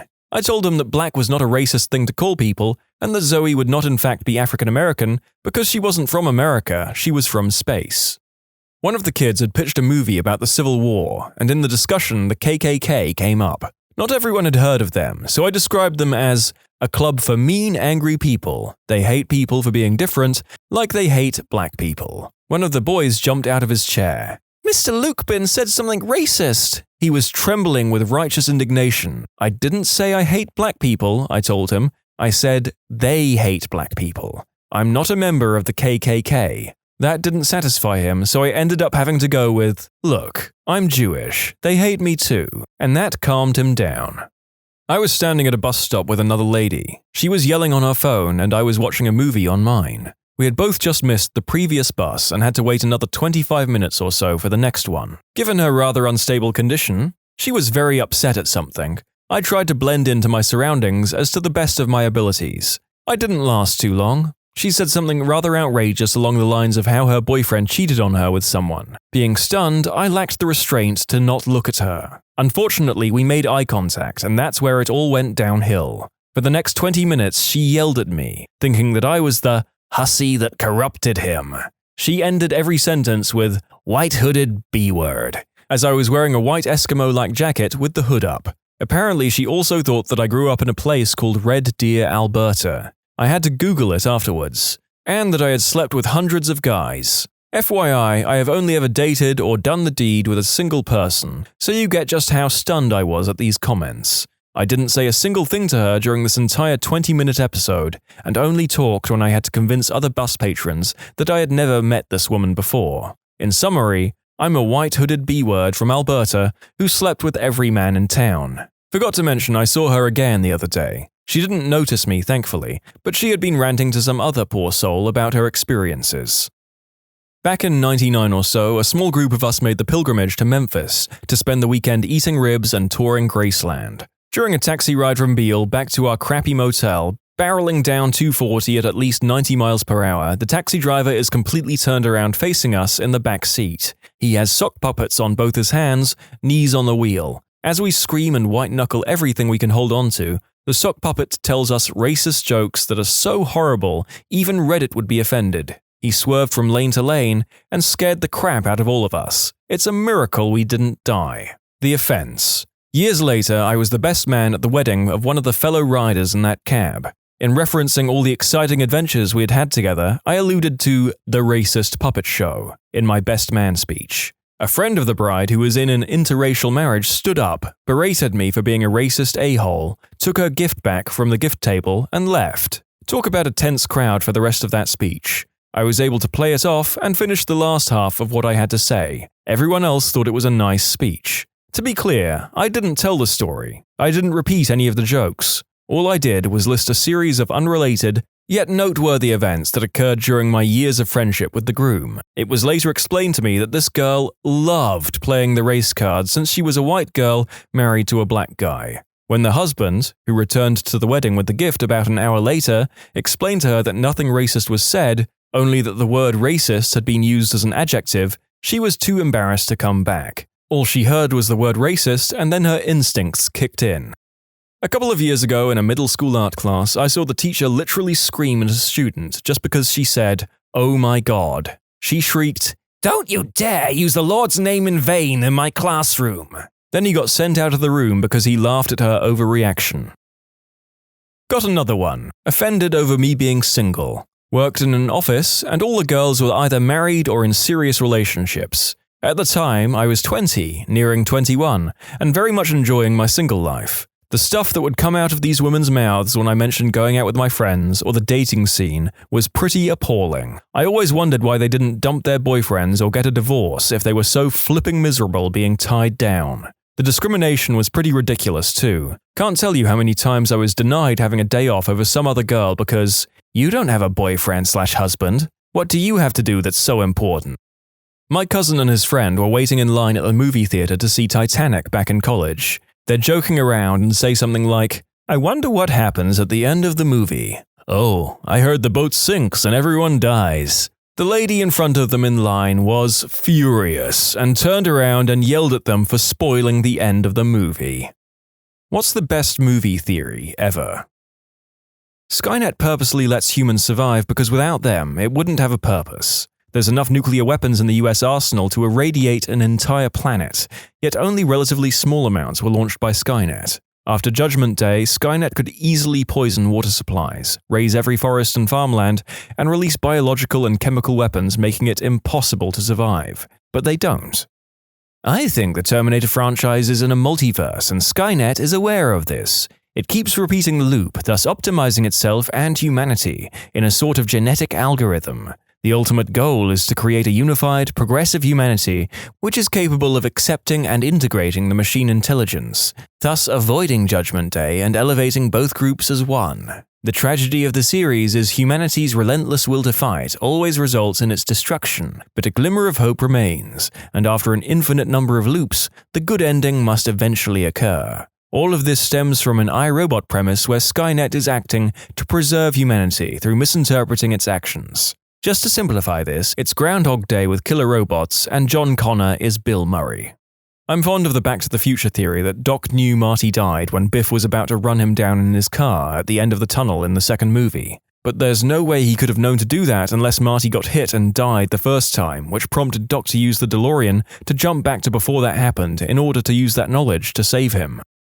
Agent Smith is the One, not Neo. It is prophesied that the One would be born in the Matrix, able to bend it to their will, and would ultimately free all the humans. Smith, a program, was born in the Matrix, whereas Neo, a human, was born in those giant human farms the machines run. Smith totally took over the Matrix, like completely. Neo can fly and stop bullets and stuff, but that's nothing compared to Smith. He even joked, "You like what I've done with the place?" He made the Matrix completely his. Smith is more responsible for freeing the humans than Neo. The machines would never have agreed to free them all unless they were at Smith's mercy. Neo may have negotiated the deal, but it was Smith who made it possible. Plus, the Oracle even tells Neo that he's not the one, in the very first film. I'm going to go with a great Reddit gem from a few years back. The thing I really liked about Planes is that we learned that World War II happened in the Cars universe, which means that there was a Cars version of the Third Reich's leader, a Cars Holocaust, a Cars Pacific War, a Cars D-Day, a Cars nuking of Hiroshima and Nagasaki, a Cars tragedy of Nanking, a Cars battle of Iwo Jima. This leads to so many important questions. Were the Cars little boy and Fat Man nukes sentient? Was that a suicide mission? Are all Cars nuclear weapons sentient? Did Tsar Bomber have a personality? What kind of car was Car Führer of Germany? A VW? A forklift? Was there a Cars September the 11th? Were the planes hijacked, or were the planes themselves radicalized? I could go on.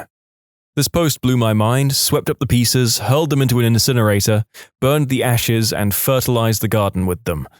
Luke's success as a Jedi Knight, at least initially, was due to a stable home life. We all know the Old Order was flawed, but one of the biggest flaws was the way that they raised their Jedi children. They were taught that attachments were bad and should be avoided at all cost. One of the most brutal achievements the Jedi try to avoid is love. But avoiding love isn't easy, so the Jedi, taught to be blank emotionless knights, end up feeling the pull of attachments, which is fine until you lose that attachment. They are unable to cope because they were never taught to cope with loss, so they either accept that loss as the will of the Force, which is dispassionate and dangerous in its own right, or they let their grief control them. Luke, on the other hand, had a normal and stable childhood with loving adoptive parents, so Luke got to be raised in an environment where he wasn't taught to hide away from his emotions. He was raised in an environment where he could love, lose, and have a shoulder to cry on. It made him emotionally stable, so when the dark side calls to him, he doesn't fall as easily as every other Jedi in the history of the galaxy. Also, the thing that Jedi do preach, he has actually experienced. They're always going on about compassion, but that's a rote to them. Luke has actually experienced true compassion and love. So to sum up, Jedi should be allowed to bone. The Avatar: The Last Airbender movie was not about the Avatar series, but the play they watched in the theater in the Fire Nation. This is the closest that abomination will ever come to being redeemed in the narrator's eyes. That the Spy Kids movies take place within the Tarantino universe. Because it's directed by Robert Rodriguez, there are elements of the Machete-verse present, namely that Machete is the protagonist's frickin' uncle. There's plenty of material that connects the Rodriguez universe with the Tarantino movies, but if you watch Rodriguez's kids' movies, Spy Kids 1, 2, and 3, as well as Shark Boy and Lava Girl, there are little Tarantino details like Big Kahuna burgers and such. Max in Mad Max Fury Road was actually the kid from Road Warrior who emulated the original Max. He only gives his name at the very end because he's finally acting like a hero, and now he feels he's worthy of the name Max. It explains the differences in looks, the problems in continuity, and why Max isn't as old as a Morton Joe.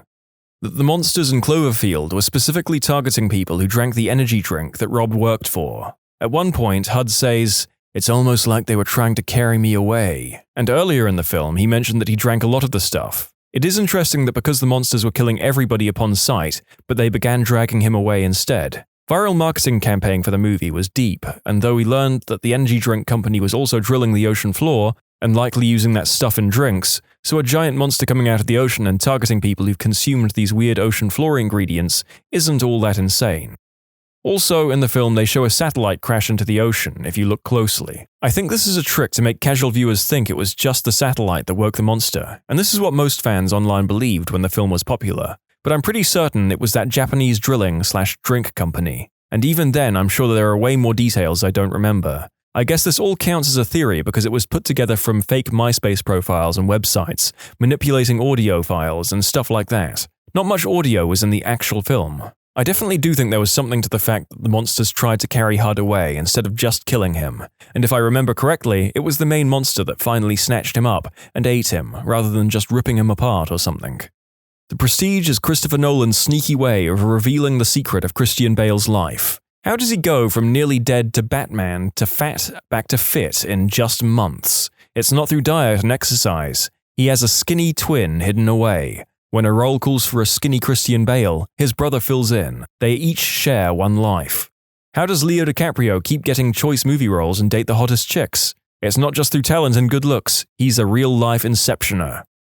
The Rock universe. Every movie where Dwayne Johnson's bull tattoo appears are part of the same universe. The Fast and the Furious franchise is the same universe as Baywatch. Rampage is a direct sequel to San Andreas, but Moana and the Mummy franchise are not a part of the universe. My theory is about The Room. I believe Johnny is actually a mentally handicapped individual, and Lisa and Mark are his caretakers. Denny is another handicapped kid who lives at the facility. The story is told from Johnny's point of view, and he doesn't realize that he is essentially handicapped and believes he's in a relationship with Lisa. Lisa and Mark are in fact in a relationship, and the movie is just Johnny's interpretation of what is occurring. Meanwhile, he's simply living in a care facility. That's why everyone lives in the same apartment building. Quentin Tarantino's Top Gun is a gay romance theory. There are two types of men after watching that volleyball scene, the gay and the blind. I've seen gay porn that's not as homoerotic as that volleyball scene. Birdman didn't actually survive his suicide on stage. The hospital scene in the end was just Regan's dream scenario. His wife defending him, his best friend being excited for their success, their play being a success, his daughter bringing the correct flowers, him being on the front page of the newspaper and getting noticed on TV, and finally, him being Birdman. My bros theory. After the Home Alones, Kevin runs away and is eventually taken in by a family that already has a son and a daughter. Distraught by the fact that his actual family has forgotten about him once more, he decides to terrorize his new family in The Good Son. The Joker in The Dark Knight is an ex-soldier/special forces operative, hence why he's skilled with various different weapons, guns, rocket launchers, etc. He also seems to have some knowledge of how to interrogate people, given his comments when Batman interrogates him. Ex-cop or military makes sense. Also, don't forget the scene where he's in uniform but not in makeup. A war wound would also explain the scars. Maybe he was tortured until he broke. Aladdin takes place in a post-apocalyptic world, 10,000 years past current times. That is why the world is a desert, and the genie, having just been freed from the lamp, references pop culture in the 20th century. I wouldn't call it the best, but it's certainly the only plausible fan theory I've ever come up with on my own. In Independence Day, when Russell Case almost sets off the missile in the hangar, but then aborts the launch, it causes the squibs to malfunction, and that's why he wasn't able to fire his last missile at the ship. I'm in aviation, but I'm not an armament guy, but I'm fairly certain that's not how that works at all. But I've come up with the theory on my own, and I like it. In the first episode of Pokemon, Ash sees Ho-Oh. Ho-Oh is said to grant the trainers who see him eternal happiness. Ash's idea of eternal happiness was probably to travel around the world of Pokemon forever, so he is always 10 throughout the series. Furthermore, the reason he never wins the Pokemon League, because he would probably stop traveling as he would be the champion and end his journey. Mace Windu is Emperor Snoke. These aren't spoilers of the new film, FYI, as this wasn't even addressed. Mace Windu was a promoter of both the dark and light. The color of the lightsaber is violet, a symbolic representation of light and dark. Jedis have notoriously been difficult to kill by falling in past films, and Windu could have been seriously disfigured from the Force lightning. Willy Wonka is a serial killer. If you think about it, as we discussed with some friends after watching Christmas Eve, he's a recluse that just randomly decided to open up to the public, and all these kids managed to fall into the midst of arguably fatal experiences. There were also only 8 seats in the boat, not 10, and only 4 seats in the Wonka car. The grand prize winner is the last one alive. The Wonkavator is never shown to have landed. This could suggest that he intended to kill Charlie, and possibly himself, as well. We just never see it crash. This is a movie theory thread. The books have no power here. Inception wedding ring. In the film, anytime Leonardo DiCaprio has a wedding ring on, he is in a dream. That is his true totem, not the spinning top. From what I have watched, it seems to hold up, and gives the ending a proper resolution. In the 2009 Star Trek reboot and one of the sequels, the song Sabotage by the Beastie Boys plays. Therefore, the Beastie Boys exist in the Star Trek universe. However, the Beastie Boys have another song called Intergalactic, which contains the lyric, "like a pinch on the neck from Mr. Spock." The theory to reconcile this is that in Star Trek IV, the crew of the main timeline Enterprise go back to 1986, before the timelines diverged, on a quest to find some humpback whales, during which time Kirk and Spock take a bus, and Spock neck pinches a punk. The theory being that a young Beastie Boy was on the bus and witnessed the strange interaction, then wrote about it. That the Flintstones is actually the future of the Jetsons universe, after a great holocaust devastates their utopian world and knocks everyone back to the Stone Age. Fred and Barney and the gang have all kinds of technological concepts that true Stone Age people wouldn't even be aware of. The theory that nearly the entirety of Greece is Sandy's coma dream after the drowning. Danny saving her is where the coma begins, and them in a car flying away at the end is Sandy dying in her coma and ascending to heaven. It actually makes the movie much more bearable for me. There are numerous theories like this in the Reddit thread, and the general response is that the "it's all a dream/hallucination" theory is a cop-out. I think Greece might be the one exception that proves the rule. Not film, but TV. Malcolm in the Middle's dad, Hal, and Breaking Bad's Walter White are the same actor and the same character. Similarly, Modern Family is the continuing story of Married with Children. Character names changed to avoid copyright issues. I like the theory that Malcolm is actually Walter. That's why we never see his parents. He was embarrassed by them. He grew up poor and hated getting handouts, which is why he didn't want help from grey matter. When Malcolm is a kid, we see how poorly he handles money, because they never really had any. So when he makes enough money from his drugs for his treatment, he can't stop and keeps going with it, all the while knowing that he's putting himself and his family in danger. As much as I like Hal, I can't see him as Walter. He can't even bring himself to work a full week for almost 15 years, so I can't see him starting a company and making all that money with grey matter, and then teaching. Plus, he'd have gotten away from Lois, and the only way that happens is if she dies, and even then he's so whipped and in love with her, I don't see him being able to move on to another woman. The real antagonist of Avengers 1, Loki, absolutely punked everyone and won. Thor 1. Loki gets the boot from Asgard, banished by the Allfather and ordered never to return. Avengers 1. Loki apparently gets stomped and is given a first-class, incredibly safe, one-way Bifrost ticket straight to Asgard to be locked up. Thor 2. Loki is in the White Room executive suite of jail cells with all the reading material he could ever want. When the time is right, he sneaks his way back, hatches his plan, taking the throne. His goal from Thor 1. Thor Ragnarok. Loki is chilling like a villain. Everything is awesome for him because everything worked out just as planned. What would have happened if he had just tried to defy Odin and stomp back into Asgard? Heimdall would have known right off the bat and smacked him around, and then he'd have had all the rest of the AITA there in a heartbeat. No. Loki got himself invited back to Asgard with a royal procession on the orders of Odin himself. Loki wins. It's just what he does. It's important to note that this post was released just after the Ragnarok film and before Endgame. Still, he did get power before all that went down. Anakin has a really weird way of flirting with Padme in Attack of the Clones, and we're not really sure why it works when he says things like, "I don't like sand," to attract her. Since Anakin is the chosen one and the most powerful Force user anyone has ever seen, it's possible that he was a Jedi mind-tricking her into loving him intentionally. Even his hand is up right before they kiss, signaling there could be some Force action going on. Peter Pan kills the Lost Boys when they get too old. Captain Hook knows this, and that's why he's always after Peter. I guess that isn't the best, but it's the one that's always stuck with me, and killed my inner child. It's more or less stated in the book, quote, "The boys on the island vary, of course, in numbers, according as they get killed and so on, and when they seem to be growing up, which is against the rules, Peter thins them out. But at this time there were 6 of them, counting the twins as 2. I've seen this theory before, but in researching this video, I found that it's actually in fact confirmed as a canon possibility by the scholars of the book, which is truly horrifying. In Home Alone, Kevin's mum says that she would sell her soul to the devil himself to see her son. The devil, played by John Candy, immediately appears and takes her back to the house in suburban Chicago. On the way, he plays a jaunty song on his clarinet to celebrate the soul he's just claimed. That Anakin brought balance to the Force by striking down the Jedi. There were about 2 prominent Sith and Jedi alive by the end of the prequels. This is TV, but that Toby is the Scranton Strangler. There's way too many details to put on here, you can just Google them, sorry. I heard Toby was originally one of the writers, and they just wrote him in as a joke. Makes sense they would put him in as a serial strangler. Maybe not. That Han Solo killed himself with Kylo's lightsaber, knowing that Snoke would kill Kylo if the job wasn't done. He sacrificed himself so that his son wouldn't be hurt by Snoke. That Ant-Man is in every Marvel movie. Who would know?